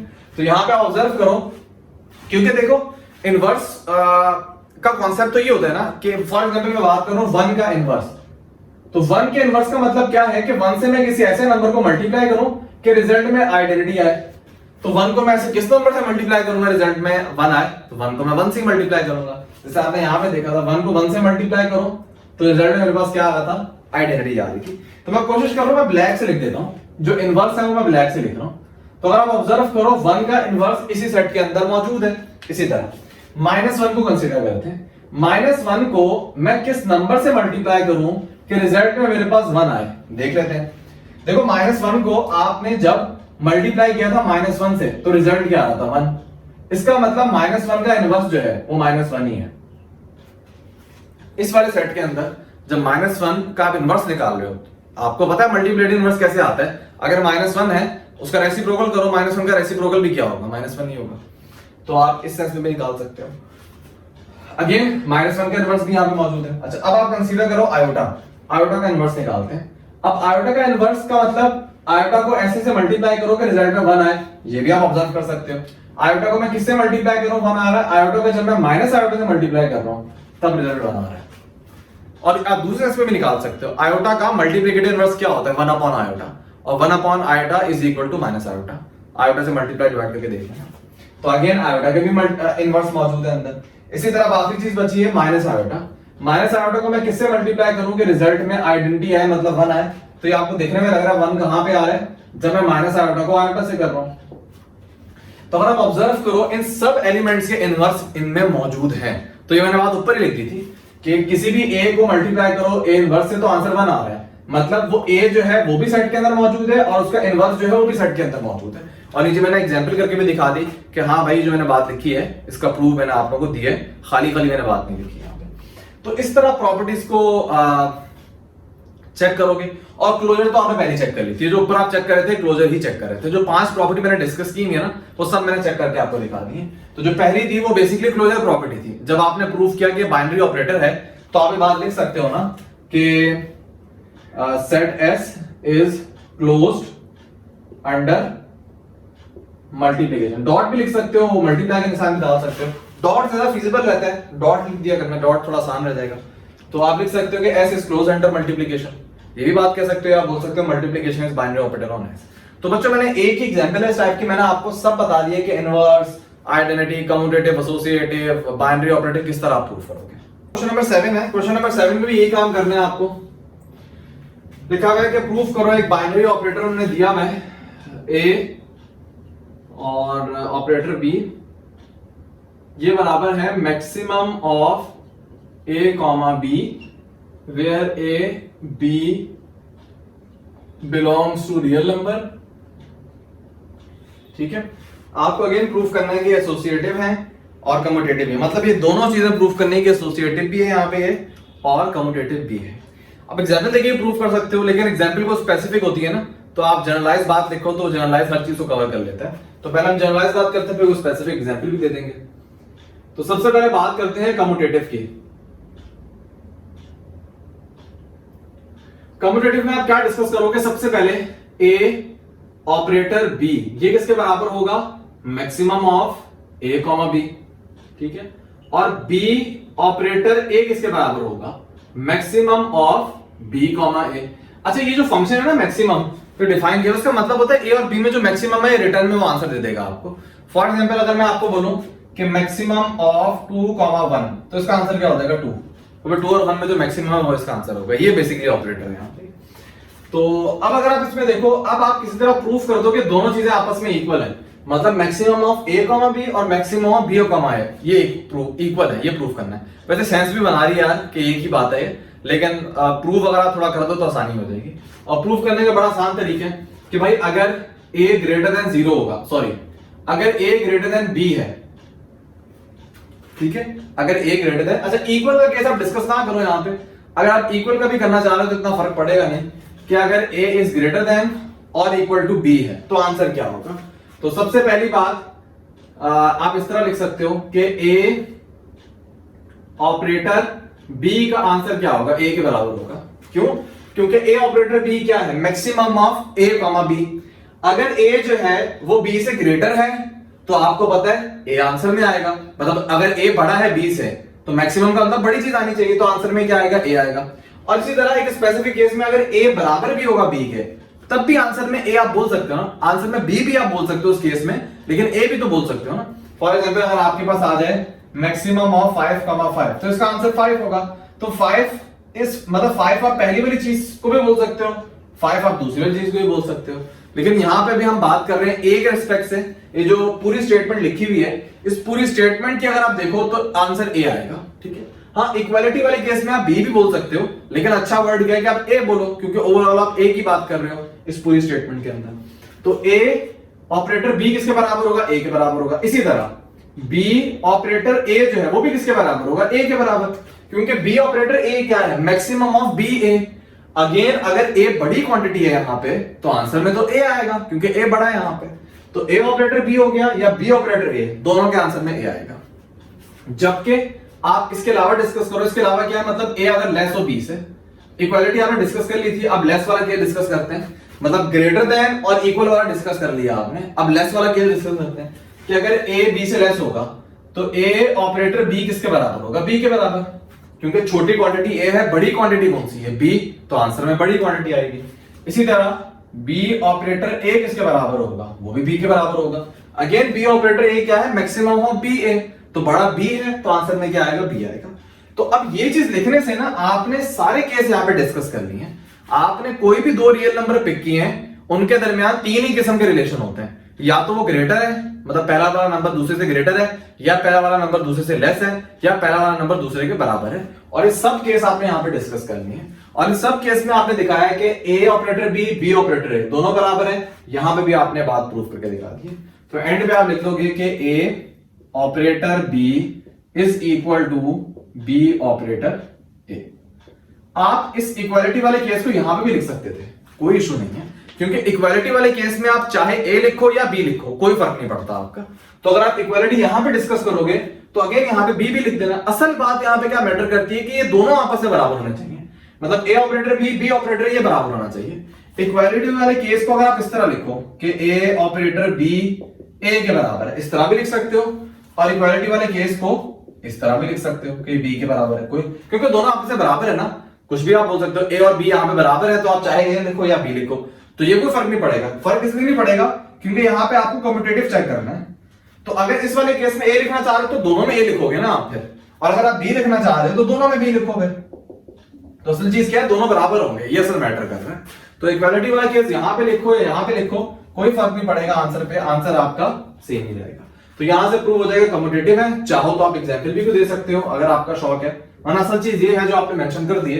एग्जाम्पल देना चाह रहे थे तो कोई भी दो नंबर पकड़ लो, फॉर एग्जाम्पल 3 ऑपरेटर 4 पिक कर लो, तो ये बराबर होगा मैक्सिमम ऑफ 3,4, और आपको पता है 3 4 है, मैक्सिमम क्या है 4 है। इसी तरह ऑपरेटर का ऑर्डर चेंज करो, ये हो जाएगा मैक्सिमम ऑफ 4,3, जो कि आपको पता है अगेन मैक्सिमम क्या है यहाँ पे 4 है। तो आप इस तरह प्रूफ कर दोगे कि 3 operator 4 is equal to 4 operator 3। तो आप एग्जाम्पल देके भी प्रूफ कर सकते हो, लेकिन ये चीज मेंशन कर देना जरूरी है। लास्ट सवाल में भी जो जनरलाइज बात है वो मेंशन कर देना, क्योंकि ये ओवरऑल सबको कवर कर लेती है, एग्जाम्पल तो कोई स्पेसिफिक होती है ना। अच्छा, अब आप आ जाओ एसोसिएटिव के ऊपर। एसोसिएटिव आप किस तरह प्रूफ करोगे। फॉर एग्जाम्पल आपने 3 पिक कर लिए, A B C, real number से आपने उठाए, तो A operator B operator C. तो पहले आप इनके दरमियान करो भाई, ए ऑपरेटर बी यहां पे क्या है, maximum of A comma B. अब maximum of A comma B को ऑपरेट करवाओगे सी से, तो आप इसको इस तरह भी लिख सकते हो, maximum of A comma B comma C. A की बात है फॉर एग्जाम्पल ये वाली चीज, और फॉर एग्जाम्पल कंसीडर कर लो, मैं एग्जाम्पल भी देंगे यहां पे। फॉर एग्जाम्पल आपने कंसीडर किया 2 3 4, ठीक है। अब यहां पे आप क्या करो, ये बराबर होगा मैक्सिमम ऑफ 2,3, क्योंकि इनके दरमियान पहले आप अप्लाई करोगे, जो आंसर आएगा उसको 4 से ऑपरेट करवाओगे। तो भाई इसको लिखने का एक तरीका ये भी है, इसको इस तरह भी वैसे सॉल्व कर सकते हो, लेकिन इस तरह भी सॉल्व कर सकते हो, मैक्सिमम ऑफ 2 3 4, इस तरह भी सॉल्व कर सकते हो, या अगर हिस्से में तोड़ना चाह रहे हो आप तो भी सॉल्व कर सकते हो। क्या आपको पता है 2 और 3 में मैक्सिमम क्या है, 2 और 3 में मैक्सिमम 3 है, तो आप लिखोगे 3 ऑपरेटर 4, और 3 ऑपरेटर 4 क्या होगा, मैक्सिमम ऑफ 3,4, अगेन आंसर 4 आ जाएगा। तो इसका आंसर भी 4 था। अगर आप 3 एलिमेंट कंसीडर करो तब भी आंसर 4 होगा उसका, या अगर आप इस तरह करके करो तब भी आंसर 4 होगा। तो दोनों तरीके से आप बात कर सकते हो। दैट्स व्हाई मैंने यहाँ पे जनरलाइज स्टेटमेंट लिख दी कि ए बी और सी में जो भी मैक्सिमम है उसको इस तरह भी लिख सकते हो आप। अब जरा ऑर्डर चेंज करते हैं। फॉर एग्जाम्पल ए को रहने दो, अब पहले आप सॉल्व करो बी और सी को, तो ये किसके बराबर होगा, A operator maximum of B comma C, और अगेन ये किसके बराबर होगा, maximum of A comma B comma C. तो आपने ऑब्जर्व किया ये एसोसिएटिव भी है, यहां पे नीचे मेंशन कर दो, ए ऑपरेटर बी ऑपरेटर सी ये बराबर है ए ऑपरेटर बी ऑपरेटर सी। तो ये आपका प्रूव हो जाएगा एसोसिएटिव। और ये स्टेटमेंट हर केस में वैलिड है, कोई जनरली स्टेटमेंट नहीं है। आप कोई भी नंबर पिक करोगे ये स्टेटमेंट जो है ये लाजमी फॉलो हो रही होगी, ठीक है। तो आप इसको सॉल्व करना है यार, और उसके बाद आप ऑर्डर चेंज कर लेना है। यहाँ पे ब्रैकेट 3 और 4 के दरमियान लगाना, मैक्सिमम 4 आएगा, 2 और 4 का मैक्सिमम हो गया, अगेन मैक्सिमम 4 आएगा, तो आंसर मैच कर जाएगा। तो इस तरीके से आप इस सवाल को सॉल्व करोगे। उसके बाद 8 है, 8 में आपको लिखा हुआ है find an identity in are. Real number में आपको एक आइडेंटिटी मालूम करनी है ठीक है। और सबसे पहला पार्ट क्या लिखा हुआ है, पहला पार्ट लिखा हुआ है ए ऑपरेटर बी, ये बराबर है A square plus B square के for all A B belongs to real number. और आपको इस ऑपरेटर में आइडेंटिटी मालूम करनी है। अभी कोई मल्टीप्लीकेशन तो नहीं है ना, क्या ए और को दो नंबर को मल्टीप्लाई करते हो तो आंसर ये आता है? भाई आप 2 और 3 को मल्टीप्लाई करोगे तो आंसर में ये आएगा square root of 2 square plus 3 square. नहीं, 2 को 3 से मल्टीप्लाई करते 6 आता है। तो ये नॉर्मल मल्टीप्लीकेशन नहीं है ना जिसमें आप बोलोगे आइडेंटिटी 1 है, या एडिशन नहीं है जिसमें बोलोगे आइडेंटिटी 0 है, एक अलग किस्म का ऑपरेटर है। तो यहाँ पे आपको आइडेंटिटी निकालनी पड़ेगी। तो पार्ट 1 में आइडेंटिटी किस तरह निकालोगे? बेसिक आइडेंटिटी का रूल क्या होता है? फॉर आइडेंटिटी आपके पास पता होनी चाहिए कि ए को अगर आप ऑपरेट करवाओगे ई से या ई को ऑपरेट करवाओगे ए से, तो आंसर क्या आना चाहिए? ए आना चाहिए। For all A E belongs to real number, कि ए और ई दोनों रियल नंबर में से बिलोंग होने चाहिए और उनके दरमियान क्या रिलेशन हो कि ए को ई से ऑपरेट करवाओ या ई को ए से ऑपरेट करवाओ, आंसर में ए आना चाहिए। अब यहां पे हम कंसीडर करते हैं, तो आप कंसीडर करो, यहां पे हम निकालते हैं ए, मतलब सिंपल इस इक्वेशन को कंसीडर करो। ये तो जनरलाइज आपने आइडेंटिटी की बात की है ना, तो यहां पे आप कंसीडर करो ए ऑपरेटर ई किसके बराबर आना चाहिए? ए के बराबर आना चाहिए। अगर यहां पे ई एक आइडेंटिटी है तो जब उसको ए से ऑपरेट करवाओगे तो आंसर किसके बराबर आना चाहिए? ए के बराबर, कोई फर्क नहीं पड़ना चाहिए उसको। तो अगर आप यहाँ पे ए और ई के दरमियान ये ऑपरेटर अप्लाई करो तो ऑपरेटर क्या कहता है? अगर आप किसी भी दो नंबर के दरमियान ये ऑपरेटर अप्लाई करते हो तो आंसर होता है square root A square plus B square. B यहाँ पे क्या है? ई स्क्वायर, और राइट हैंड साइड पे तो ए ही मौजूद है। अब आप इसको सॉल्व करो, स्क्वायरिंग करो दोनों तरफ, ये हो जाएगा ए स्क्वायर प्लस ई स्क्वायर, ये हो जाएगा ए स्क्वायर। चाहो तो मेंशन कर देना यहाँ पे कि स्क्वायरिंग ऑन बोथ साइड्स, ठीक है। तो अब आप क्या करो, ए स्क्वायर से ए स्क्वायर कैंसिल हो जाएगा, ई स्क्वायर बराबर हो जाएगा 0 के और ई बराबर हो जाएगा 0 के। इसका मतलब यहाँ पे एक आइडेंटिटी एग्जिस्ट करती है, वो है 0।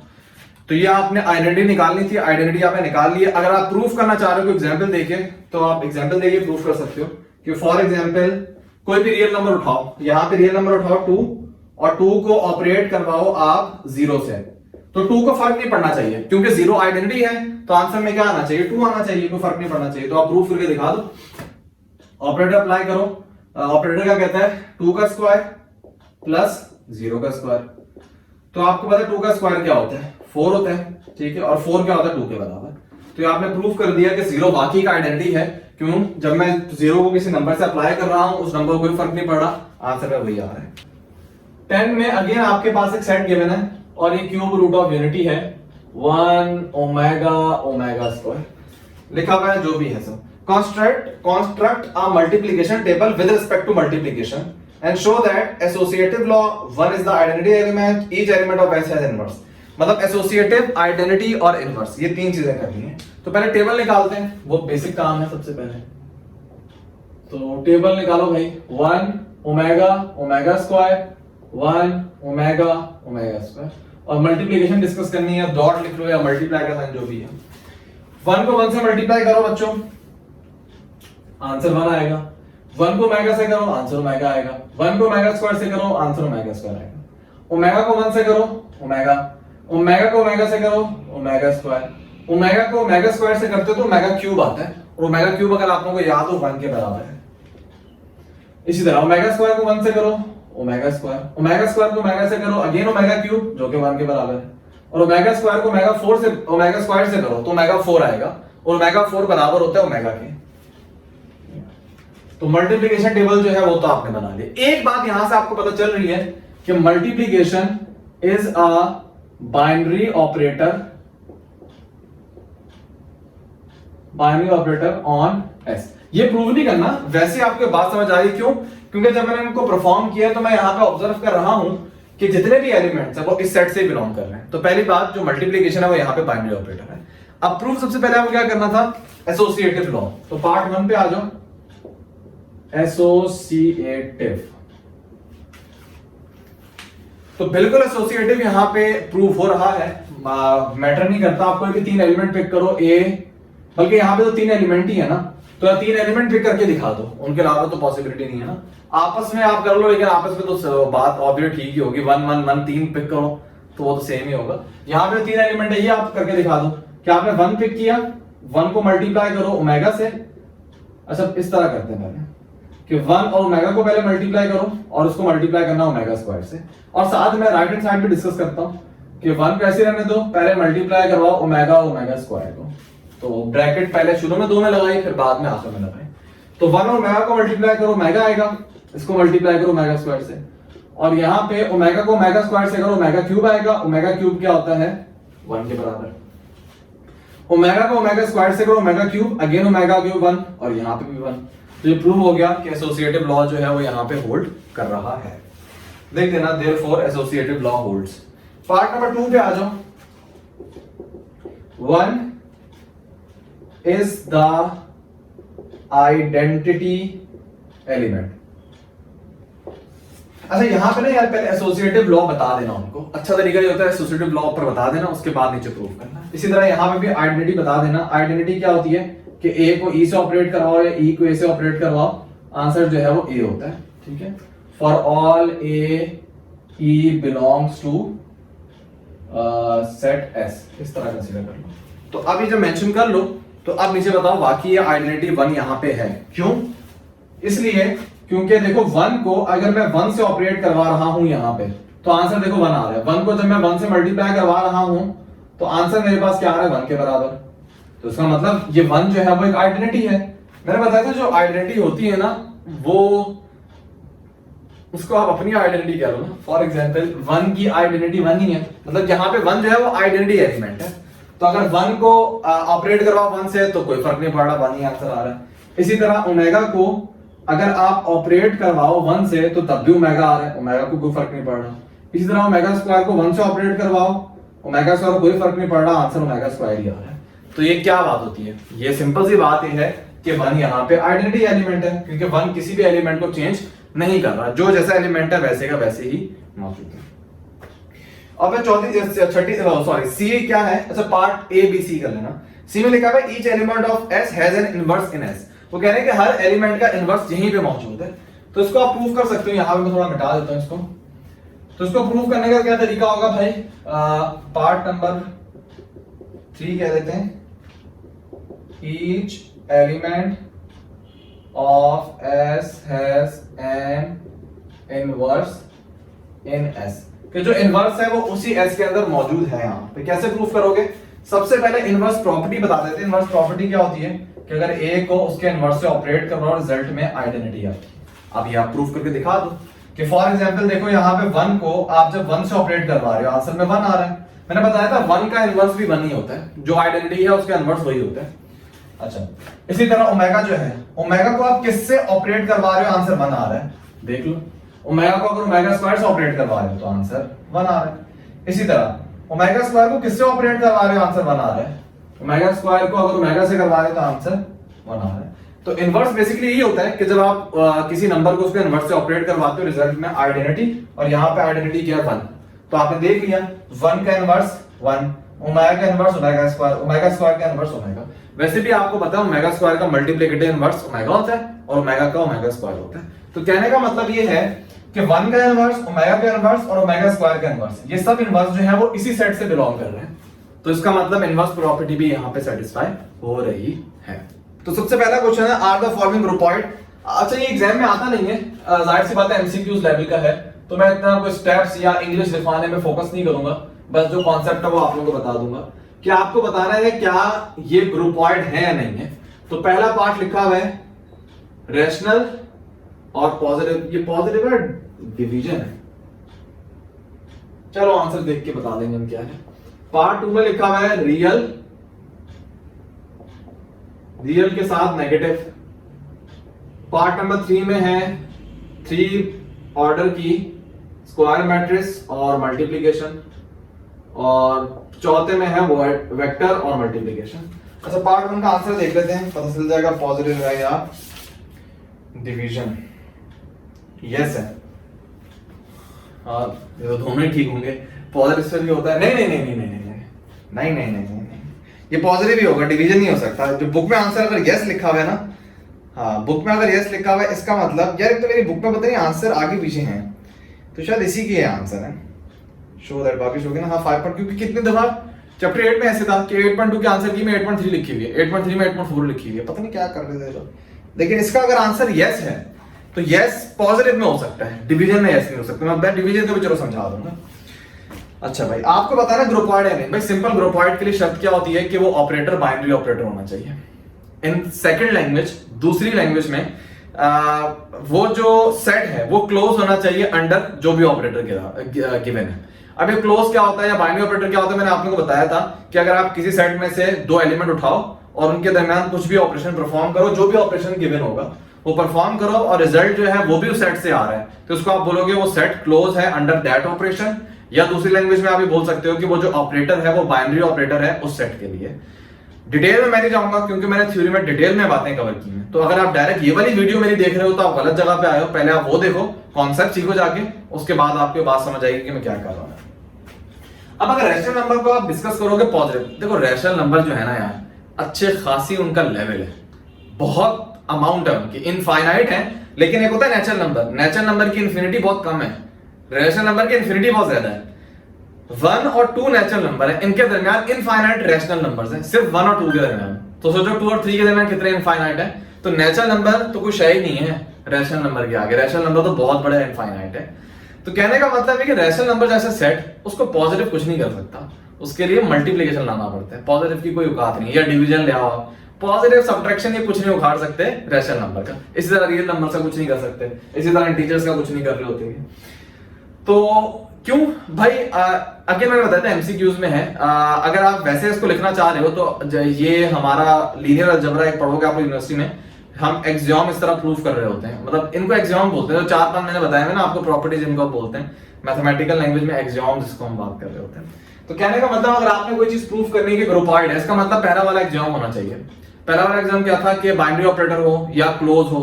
तो आप इसको लिख सकते हो किस तरीके से कि आप बोलोगे यार मैंने दो एलिमेंट पिक किए हैं ए बी जो कि बिलोंग कर रहे हैं क्यू से, और अगर मैं ए और बी को आपस में ऐड करवाऊंगा तो रिजल्ट भी क्यू से आएगा। तो इसका मतलब जो एडिशन है वो यहाँ पे बाइनरी ऑपरेटर है सिंपल लैंग्वेज में, क्योंकि जब मैं दो नंबर्स को ऐड करवा रहा हूं तो रिजल्ट भी क्या आएगा, रैशनल ही आएगा। ऐसा पॉसिबल है कि रैशनल दो नंबर पिक किया उनको ऐड किया आपके पास इररेशनल आंसर आ रहा है? नहीं। इसका मतलब ये है कि ये बाइनरी ऑपरेटर है। इन अदर लैंग्वेज जो रैशनल है ना ये क्लोज है अंडर एडिशन, और जब ये पहली प्रॉपर्टी को सेटिस्फाई कर रहा है तो इस अलजेब्रिक स्ट्रक्चर को, ये अलजेब्रिक स्ट्रक्चर कहलाता है, सेट और उसके साथ ऑपरेटर। तो ये अलजेब्रिक स्ट्रक्चर जो है इसको आप क्या बोलोगे, ग्रुपॉइड बोलोगे। तो यस ये बिल्कुल ग्रुपॉइड है। अच्छा सवाल ये कि अगर यहां पे मैं डिवीजन कर देता तो क्या मसला होता? मसला बच्चों ये हो जाता अगर मल्टीप्लिकेशन होता। मल्टीप्लिकेशन मसला करता है, ग्रुपॉइड को तो मसला नहीं करेगा मल्टीप्लिकेशन वो इनवर्स में जाके मसला कर रहा होगा, लेकिन डिवीजन में ग्रुपॉइड में मसला होगा। ये ग्रुपॉइड नहीं है, मतलब क्लोजर प्रॉपर्टी सेटिस्फाई नहीं हो रही होगी अगर आप डिवीजन कंसीडर करोगे। क्यों? क्योंकि देखो अगर आप कोई दो नंबर उठाते हो रैशनल से, अगर आप उनको डिवाइड करते हो तो रिजल्ट भी रैशनल ही आएगा, लेकिन एक ऐसा नंबर है जो फंसा हुआ है रैशनल और रियल के गले में, वो है 0। अगर आपने दो ऐसे नंबर उठाए जिसमें एक नंबर 0 है और वो आपने डिवाइड करवा दिया इस तरीके से कि फॉर एग्जांपल आपने बोलोगे यार मैंने कोई ए नंबर उठाया और 0 उठाया, आपको पता है ए कोई भी आप उठा लो, कोई भी नंबर उठा लो, और दूसरा नंबर 0 उठाओ, ये दोनों बिलोंग कर रहे हैं रैशनल से। अगर आप इनको डिवाइड करोगे तो रिजल्ट जो है वो रैशनल से नहीं आएगा, क्योंकि a/0 एक अनडिफाइंड फॉर्म है, इसका कोई आंसर नहीं होता। जो आप बोलोगे यार रैशनल आ रहा है, नहीं, इसका कोई आंसर ही नहीं है, अनडिफाइंड फॉर्म है। इसका मतलब जब आप डिवाइड कर रहे हो दो रैशनल को तो आंसर जो है वो रैशनल में से नहीं आ रहा, इसका मतलब रैशनल क्लोज्ड नहीं है under division. In other language division is not a binary operator on rational number. तो मैंने कहा था अगर एक भी नंबर मसला करेगा तो आप स्टेटमेंट नहीं दे सकते, और वही वजह है। तो अगर डिवीजन यहां पे आता तो स्टेटमेंट होती नो। अच्छा जी, अब आ जाओ इसके ऊपर real number with respect to negative. मैंने वही बताया था भाई नेगेटिव पॉजिटिव की क्या औकात रियल नंबर के सामने। किसी भी दो रियल नंबर को पकड़ो, आपस में सब्ट्रैक्ट कर रहा हूं, आंसर भी दे दिया आता है भाई। तो इसका मतलब क्लोजर प्रॉपर्टी को सेटिस्फाई कर रहे हैं, तो ये भी क्या है, ग्रुपॉइड है। अच्छा ग्रुप की बात नहीं हो रही है अभी, ग्रुप के लिए वो चार बातें देखनी पड़ती हैं, ग्रुपॉइड की बात हो रही है। ग्रुपॉइड के लिए बस पहली वाली प्रॉपर्टी ठीक है। अच्छा अगर आप मल्टीप्लिकेशन की मैट्रिसेस की बात करो विद रिस्पेक्ट टू मल्टीप्लिकेशन, तो बात तो बिल्कुल ठीक है ना भाई। अगर आपने कोई दो मैट्रिक्स पिक की, मैट्रिक्स को आप नॉर्मली कैपिटल लेटर से रिप्रेजेंट करते हो। फॉर एग्जांपल आपने ए और बी ये दो मैट्रिक्स पिक की जो कि बिलोंग कर रही है M3 से, ठीक है। M3 मतलब उनका जो मैट्रिक्स सबसे पहली बात स्क्वायर मैट्रिक्स है और उनका ऑर्डर क्या 3/3। तो आपने दो मैट्रिक्स पिक की ए और बी, दोनों का ऑर्डर 3/3 है। अगर आप इन दोनों मैट्रिक्स को आपस में मल्टीप्लाई करोगे तो बेटा जो रिजल्ट आएगा ना वो भी M3 से ही आएगा। ऐसा पॉसिबल है कि आपने दो 3/3 मैट्रिक्स को आपस में मल्टीप्लाई किया और रिजल्ट में आपके पास 2/3 आ रही है? नहीं, आपको पता है रिजल्ट में जो मैट्रिक्स आती है उसको मालूम करने का तरीका क्या होता है, ये वाला। दो मैट्रिक्स को मल्टीप्लाई करो, ये जो अंदर वाले नंबर होते हैं ये इक्वल होने चाहिए अगर आपने मल्टीप्लिकेशन पॉसिबल बनानी है, और जो बाहर वाले नंबर है ये आपको बताते हैं कि मल्टीप्लाई होने के बाद जो मैट्रिक्स आएगी उसका ऑर्डर क्या होगा। तो जब दो 3/3 की मैट्रिक्स को मल्टीप्लाई करोगे तो रिजल्ट में 3/3 ही आएगी और वो ऑलरेडी इस सेट के अंदर मौजूद होगी। इसका मतलब ये क्लोज्ड है, यस ये ग्रुपॉइड होगा। और आखिरी ये वेक्टर नहीं होगा भाई, वेक्टर नो हो जाएगा। क्यों? क्योंकि आपको पता है ये डॉट का मतलब वेक्टर में डॉट प्रोडक्ट लिया जाता है, मल्टीप्लिकेशन, क्योंकि वेक्टर की दो किस्म की मल्टीप्लिकेशन है, डॉट प्रोडक्ट और क्रॉस प्रोडक्ट। तो आपको पता है कि जब आप कोई भी दो वेक्टर उठाते हो, फॉर एग्जांपल v1 v2, ये आपने दो वेक्टर उठाए सेट V में से, कोई भी दो वेक्टर उठा लिए, जब आप इनका डॉट प्रोडक्ट लेते हो तो आपको पता है डॉट प्रोडक्ट स्केलर होता है, तभी आप उसको स्केलर प्रोडक्ट भी कहते हो ना। जब आप डॉट प्रोडक्ट लेते हो तो रिजल्ट में वेक्टर तो नहीं आता, रिजल्ट में कोई नंबर आ रहा होता है, तो डेफिनेटली नंबर जो है वो वेक्टर तो नहीं है ना। तो यही मैंने बात लिखी है, जब आप डॉट प्रोडक्ट निकालते हो तो जो रिजल्ट आता है वो वेक्टर नहीं होता। दैट्स व्हाई वो V से बिलोंग नहीं करेगा, क्योंकि V सेट ऑफ वेक्टर्स है। तो डॉट प्रोडक्ट का रिजल्ट है वो V से बिलोंग नहीं करता, बल्कि वो तो कोई रियल नंबर से बिलोंग करता है। तो दैट्स व्हाई ये जो है ये ग्रुपॉइड नहीं है। ठीक है, तो पहला वाला क्वेश्चन तो हमारा हो गया। अब आते हैं दूसरे क्वेश्चन पे। दूसरे क्वेश्चन में लिखा हुआ है एस, ठीक है, ये तो बहुत ही 2 और 3 बहुत ही फजूल क्वेश्चन है, लाइक बच्चों वाले क्वेश्चन है।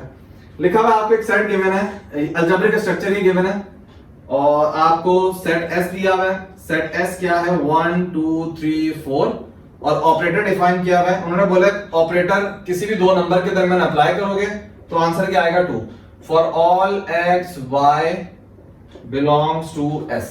कहने का मतलब ये है कि यहाँ पे एक सेट S है जिसके अंदर एलिमेंट्स है 1 2 3 और एक ऑपरेटर है स्टेरिक। उस ऑपरेटर का मतलब ये है कि अगर आप कोई भी दो एलिमेंट उठाते हो S के, उनको आपस में ऑपरेट करवाते हो तो आंसर क्या आएगा? 2। ये 2 ही आता रहेगा और कुछ नहीं आएगा इसमें। किसी भी दो नंबर को उठाओ आंसर क्या होगा? 2 होगा। तो चाहो तो आप यहाँ मल्टीप्लिकेशन टेबल बना सकते हो। आप मल्टीप्लिकेशन टेबल बनाओगे तो बहुत ही फनी टेबल बनेगा, उसमें कोई फर्क ही नहीं होगा। 1 2 3 4 1 2 3 4।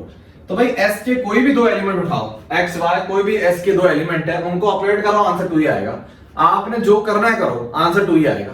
ठीक है, तो ये जो स्टैटिक ऑपरेटर है 1 को 1 से करो भाई 2 ही आएगा, 1 को 2 से करो अभी भी 2 ही आएगा, 1 को 3 से करो 2 2, तो ये हर जगह 2 2 2 आएगा।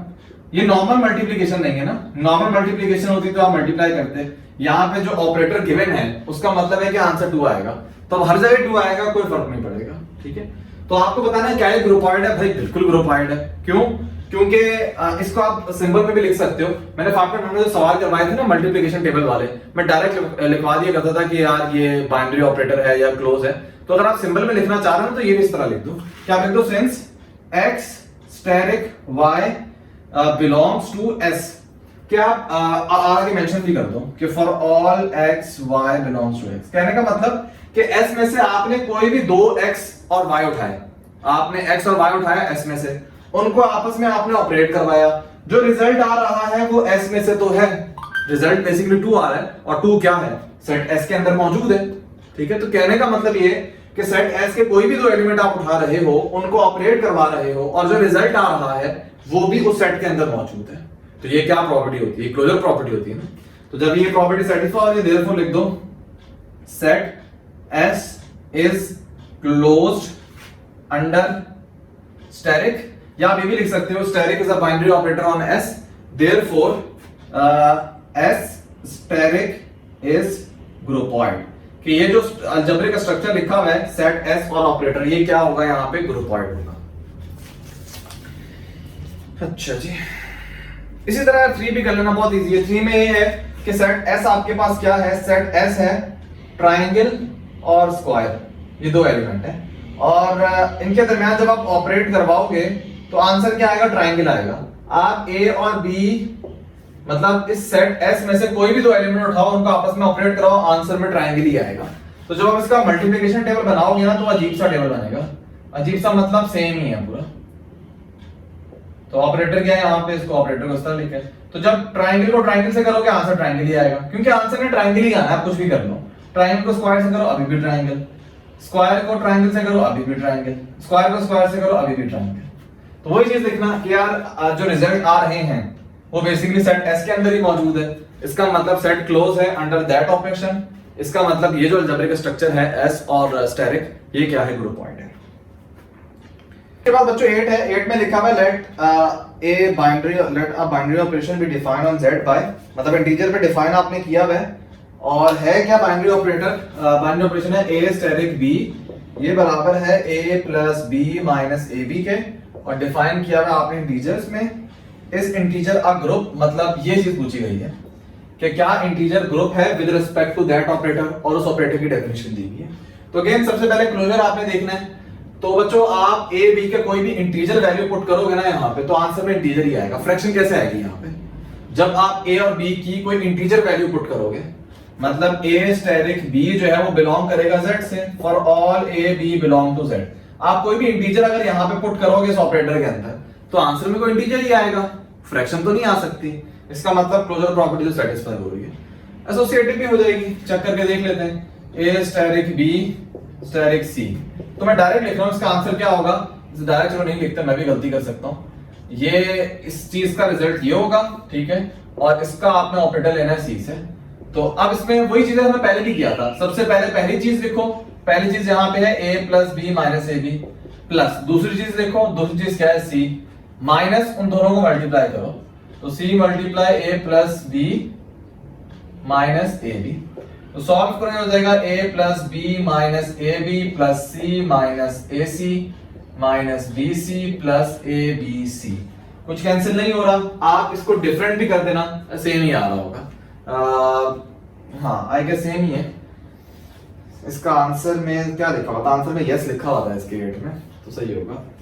उसके बाद चेक कर लेना आप लोग। फिर आइडेंटिटी आप देखते हो, आइडेंटिटी का काम क्या है, a स्टेरिक e बराबर होना चाहिए a के, इन दोनों के दरमियान ये ऑपरेटर अप्लाई करो, तो हो जाएगा a plus e minus A E, a से a कैंसिल, आप e यहां से कॉमन लो, 1 minus a equal to 0, identity यहां पे बच्चों आ जाएगी 0।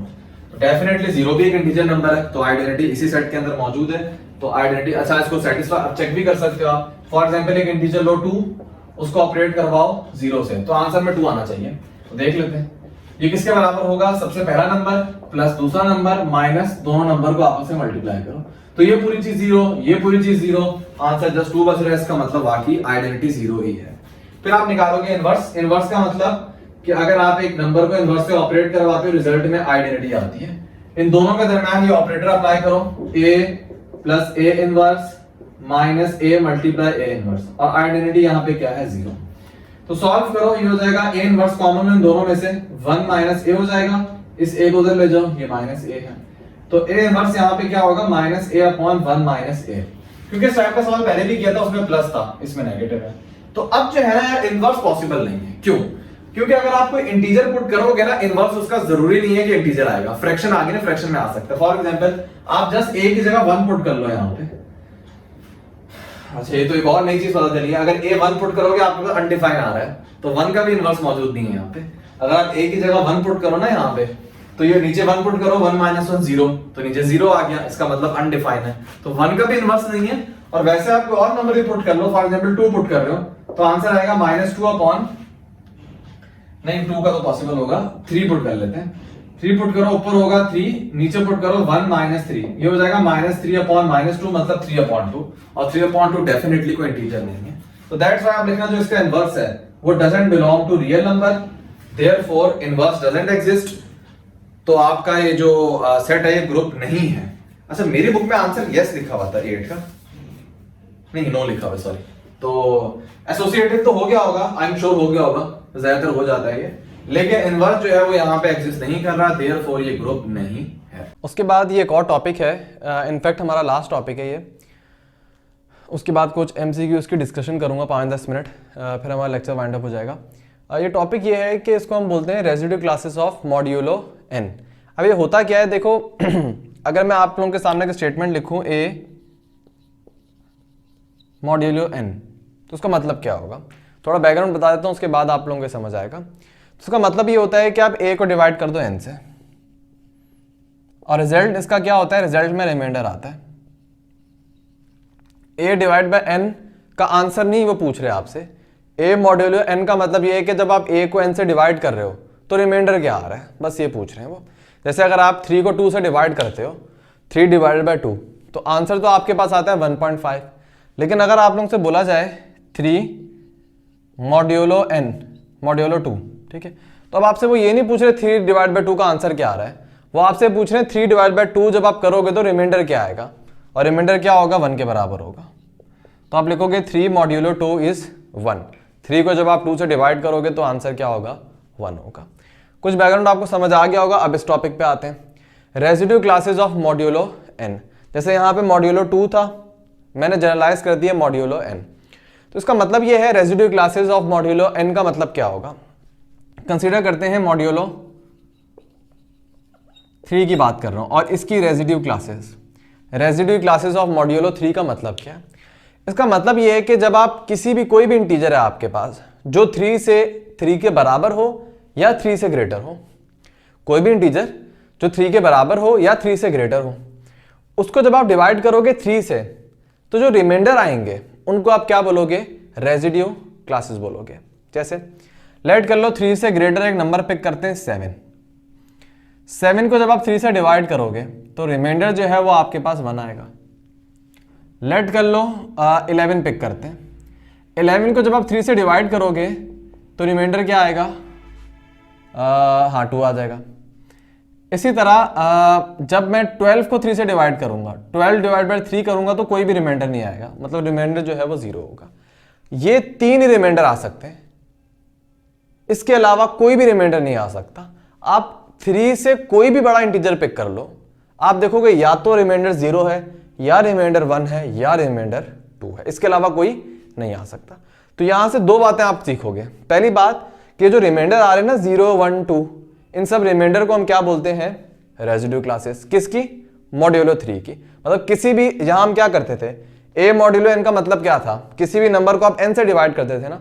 अब वही चीज है, किसी भी नंबर को जब आप 3 से डिवाइड करोगे तो जो रिमाइंडर आएंगे उनको आप क्या बोलोगे, रेजिड्यू क्लासेस बोलोगे। अब दूसरी बात क्या सीखोगे कि अगर मॉड्यूलो 3 है तो उसके रिमाइंडर क्या होंगे, 3 से कम होंगे, 3 से 1 कम। जैसे 3 था, 3 के रिमाइंडर क्या है, 2, 1, 0, 3 से 1 नंबर कम होगा। अब जैसे अगर मैं पूछूं यहां पे मॉड्यूलो 10 हो जाए, किसी भी नंबर को जब आप 10 से डिवाइड करोगे तो रेजिड्यू क्लासेस या रिमाइंडर आपके पास क्या आएंगे, 0, 1, 2 करते करते करते 10 से 1 कम 9। ठीक है, किसी भी नंबर को जो 10 से ग्रेटर हो उसको जब आप 10 से डिवाइड करोगे या तो 0 आएगा रिमाइंडर, या 1 आएगा, या 2 आएगा, या अप टू 9 आएगा। ठीक है, तो अब हम बोलेंगे कि ये सारे जो है ना, ये है रेजिड्यू क्लासेस, मतलब रिमाइंडर किसके, 10 के। ये पूरा टॉपिक है। तो यही मैंने चीज लिखी हुई है, एनी इंटीजर, अगर मैं मॉड्यूलो n की बात कर रहा हूं तो अगर उससे बड़ा है या उसके बराबर है, लेट से अगर यहाँ 10 के बराबर कोई होगा, जैसे 10 है, 10 को 10 से डिवाइड करोगे क्या आएगा, 0 आएगा। तो n के बराबर भी हो सकता है, n से बड़ा भी हो सकता है। व्हेन डिवाइडेड बाय n, कोई भी बड़ा इंटीजर है जो n के बराबर हो या n से बड़ा हो, उसको जब आप n से डिवाइड करोगे तो आपको रिमाइंडर क्या मिलेंगे, 0 से मिलना स्टार्ट होगा, 0, 1, 2 अप टू n-1। अगर n जो है वो 5 है तो 5 - 1 क्या हो जाएगा, 4 हो जाएगा। अगर n 10 है तो 10 - 1 9 हो जाएगा। ये देखने में आपको लग रहा है स्टार्ट 0 से होते हैं और एंड कहां पे होंगे, जो भी मॉड्यूलो है उससे 1 कम पे। ठीक है, these remainders are called residue classes. तो टॉपिक कोई बहुत ही आला नहीं है, सिंपल जो आप रिमाइंडर पढ़ते हुए आ रहे हो ना बचपन से, उन सारे रिमाइंडर्स को आप क्या बोलोगे, रेजिड्यू क्लासेस। मॉड्यूलो n, मतलब जिससे आप डिवाइड कर रहे हो ना, n से कर रहे हो, तो आप उसको मॉड्यूलो n बोल दोगे। ठीक है, ये पूरा टॉपिक था। अब ये चीजें आती हैं, इसको तो समझ लो। टॉपिक क्या है, multiplication of residue classes of modulo 5। आपने जो रेजिड्यू क्लासेस है ना 5 की, रेजिड्यू क्लासेस क्या होंगी, 5 से 1 कम 4, तो 0, 1, 2, 3, 4। तो ये सारी रेजिड्यू क्लासेस हैं, उनकी क्या करनी है, मल्टीप्लीकेशन करनी है। इसी तरह addition of residue classes of modulo 7। 7 modulo का मतलब 0, 1, 2, 3, 4, 5, 6, इसकी आपने क्या करनी है, एडिशन करनी है। तो तरीका क्या होगा उसको देख लो। 0, 1, 2, 3, 4 ये सारी रेजिड्यू क्लासेस हैं 5 की। इसी तरह 0 1 2 3 4 यहाँ लिख लो, इसी तरह यहाँ लिख लो। ये मल्टीप्लिकेशन टेबल है जो आपने पढ़ा होगा, आई एम श्योर आपको पता होगा, इतना मुश्किल नहीं है। और बात किसी की जा रही है मल्टीप्लिकेशन की, तो 0 को 0 से करो, 0 को 1 से करो, 0 को किसी भी नंबर से करो, रिजल्ट जो है वो 0 के बराबर होगा। इसी तरह 1 को 0 से करो, 2 को 0 से, 3 को 0 से, 4 को 0 से, तो ये पूरा कॉलम भी क्या हो जाएगा, 0 हो जाएगा। 1 को 1 से करो, 1 को 2 से करो, 1 को 3 से करो, 1 को 4 से करो। इस तरीके से आपने टेबल फिल करना है। लेकिन जब आप रेजिड्यू क्लासेस में डील कर रहे होते हो ना, वहाँ एक रिस्ट्रिक्शन होती है। वो रिस्ट्रिक्शन ये होती है कि इस पूरे टेबल में ये जो आपको एलिमेंट नजर आ रहे हैं ना, इसमें कोई भी नंबर 5 नहीं हो सकता, 5 से ग्रेटर नहीं हो सकता, 5 से कम हो सकता है, 5 से ग्रेटर कोई नंबर नहीं हो सकता। अब इसको आप कैसे डील करोगे? जैसे 2 को 1 से करो 2 आएगा, 2 को 2 से करो 4 आएगा, ऑब्वियसली 4 जो है वो 5 से कम है। 2 को जब आप 3 से करोगे तो यहां पे आंसर क्या आना चाहिए था, 6 आना चाहिए था, लेकिन यहां पे आंसर क्या आया, 1। बताता हूं कैसे। इसी तरह 2 को 4 से मल्टीप्लाई करो, 8 आना चाहिए, लेकिन मैंने यहां पे 3 लिखा हुआ। इसी तरह 3 को 2 से करोगे 6 आना चाहिए, 3 को 3 से करो 9 आना चाहिए, 3 को 4 से करो 12 आना चाहिए, लेकिन मैंने क्या लिखा हुआ है, 2 लिखा हुआ है। सेम इसके लिए भी 4 को 2 से करो 8 आना चाहिए, 4 को 3 से करो 12 आना चाहिए, और 4 को 4 से करो 16 आना चाहिए। तो ये जो मैंने बॉक्स बनाए में ना, यहाँ पे मसला है, ठीक है। तो मैंने बताया कोई भी नंबर 5 से या 5 के बराबर या 5 से ग्रेटर नहीं हो सकता। तो लेट्स से यहाँ पे जब आप 2 को 3 से मल्टीप्लाई करोगे 6 आएगा, तो आप क्या करना, आप 6 को डिवाइड कर देना मॉड्यूलो से, तो रिमाइंडर क्या आ जाएगा, 1 आ जाएगा। तो यहाँ पे आप लिख दोगे रिमाइंडर 1। इसी तरह 2 को जब आप 4 से मल्टीप्लाई करोगे 8 आएगा, 8 को आप चुप करके डिवाइड कर दो 5 से, रिमाइंडर होगा 3, वो 3 आप यहाँ पे लिख दोगे।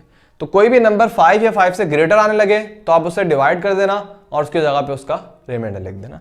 एक और मैं बताता हूँ, जैसे 4 को आप 3 से मल्टीप्लाई करोगे तो 12 आएगा, 12 को जब आप डिवाइड करोगे 5 से तो रिमाइंडर जो है वो 2 के बराबर है, मैंने 2 लिख दिया।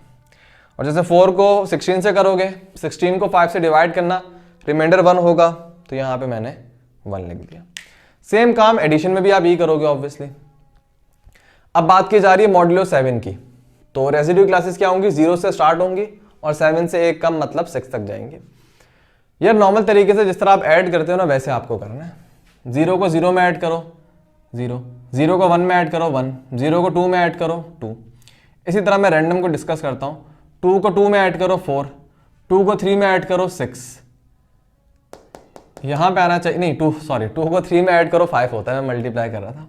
2 को 3 में ऐड करो 5, 2 को 4 में ऐड करो 6, 2 को 5 में ऐड करो तो यहाँ 7 आना चाहिए था, लेकिन बहुत 7 मैंने लिखा हुआ नहीं है यहाँ पे। इसी तरह 2 को जब आप 6 में ऐड करोगे तो यहाँ पे 8 आना चाहिए था, मैंने वो नहीं लिखा। अगेन वही बात है कि अगर मॉड्यूलो 7 है तो 7 या 7 से बड़ा आप कुछ लिख नहीं सकते, 7 से कम ही आपने लिखा है। तो जब 2 को 5 में ऐड करो 7 आएगा ना, तो 7 को आप डिवाइड कर दोगे 7 से, रिमाइंडर क्या होगा, 0 के बराबर होगा। ये जो इक्वल है ना, ये मैं इनकी डिवीजन नहीं लिख रहा, मैं रिमाइंडर लिख रहा हूँ। ये गलती नहीं कोई पकड़ लेना कि सर ने 7/7 को 0 लिखा हुआ है, ये मैं रिमाइंडर्स लिख रहा हूँ सारे इनके। तो रिमाइंडर 0 आया, मैंने वो लिख दिया। 2 को 6 में ऐड करो 8 आएगा, 8 को 7 से डिवाइड करो, रिमाइंडर 1 होगा, मैंने वो लिख दिया। इसी तरह यहाँ पे जब 3 को मैं 4 में ऐड करूंगा 7 आएगा, 7 को 7 से डिवाइड किया, रिमाइंडर 0। फिर 8 आएगा, 8 को 7 से डिवाइड किया, रिमाइंडर 1। 9 आएगा जब आप 3 को 6 में ऐड करोगे, 9 को 7 से डिवाइड करो, रिमाइंडर 2 हो जाएगा। इस तरीके से पूरा आप ये एडिशन का टेबल फिल कर दोगे। अब देखो होता ये है कि ये टॉपिक तो हमारा तकरीबन खत्म हो गया। अभी रेजिड्यू क्लासेस का टॉपिक एमसीक्यूज में किस तरीके से पूछ रहे हैं, या तो आपसे ये पूछ सकते हैं कि रेजिड्यू क्लासेस ऑफ मॉड्यूलो 7 क्या होंगी, 0 अप टू, आपको पता है 7 से एक का मतलब 6 तक हो सकती है। और किस तरीके से पूछ सकते हैं, वो ये बोल सकते हैं कि multiplication of residue classes of modulo 5, बताओ क्या ये ग्रुप है या नहीं।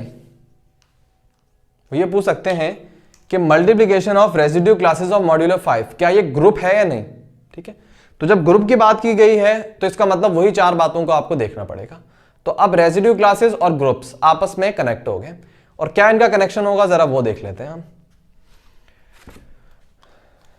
इस चीज को आप लोग याद रखो, जब हम मल्टीप्लिकेशन का बनाते हैं ना रेजिड्यू क्लासेस, तो उसमें हम जीरो को नॉर्मली ओमिट कर देते हैं, जीरो को नहीं लिखते, एडिशन में लिख लेते हैं, मल्टीप्लिकेशन में नहीं लिखते क्योंकि काफ़ी ऑकवर्ड सा होता है। जैसे इसमें देखो पहला कॉलम जीरो, पहली रॉ जीरो, तो सेंस नहीं बनती। अगर हमने जीरो जीरो करना है तो कोई सेंस नहीं बन रही होती।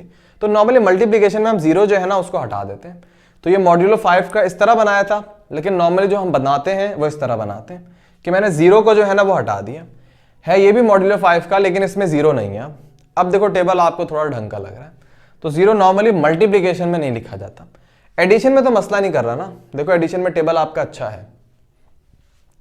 अब अगर बोला जाए multiplication of residue classes of modulo 5, क्या ये ग्रुप है? नहीं। तो जरा देख लेते हैं।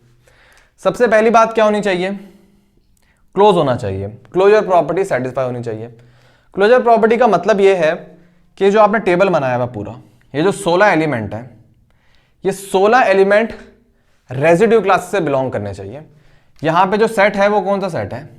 यहां पे सेट जो रेजिड्यू क्लासेस का आपने लिया हुआ है वो ये है ना, 1 2 3 4, ये पूरा सेट है। ठीक है, तो जो भी आपको यहाँ 16 एलिमेंट नजर आने चाहिए वो इस सेट से बिलोंग करने चाहिए। यही क्लोजर प्रॉपर्टी है। तो देखो ऐसा कोई भी एलिमेंट नहीं है जो इस सेट से बाहर हो, सब इस सेट में बिलोंग कर रहे हैं।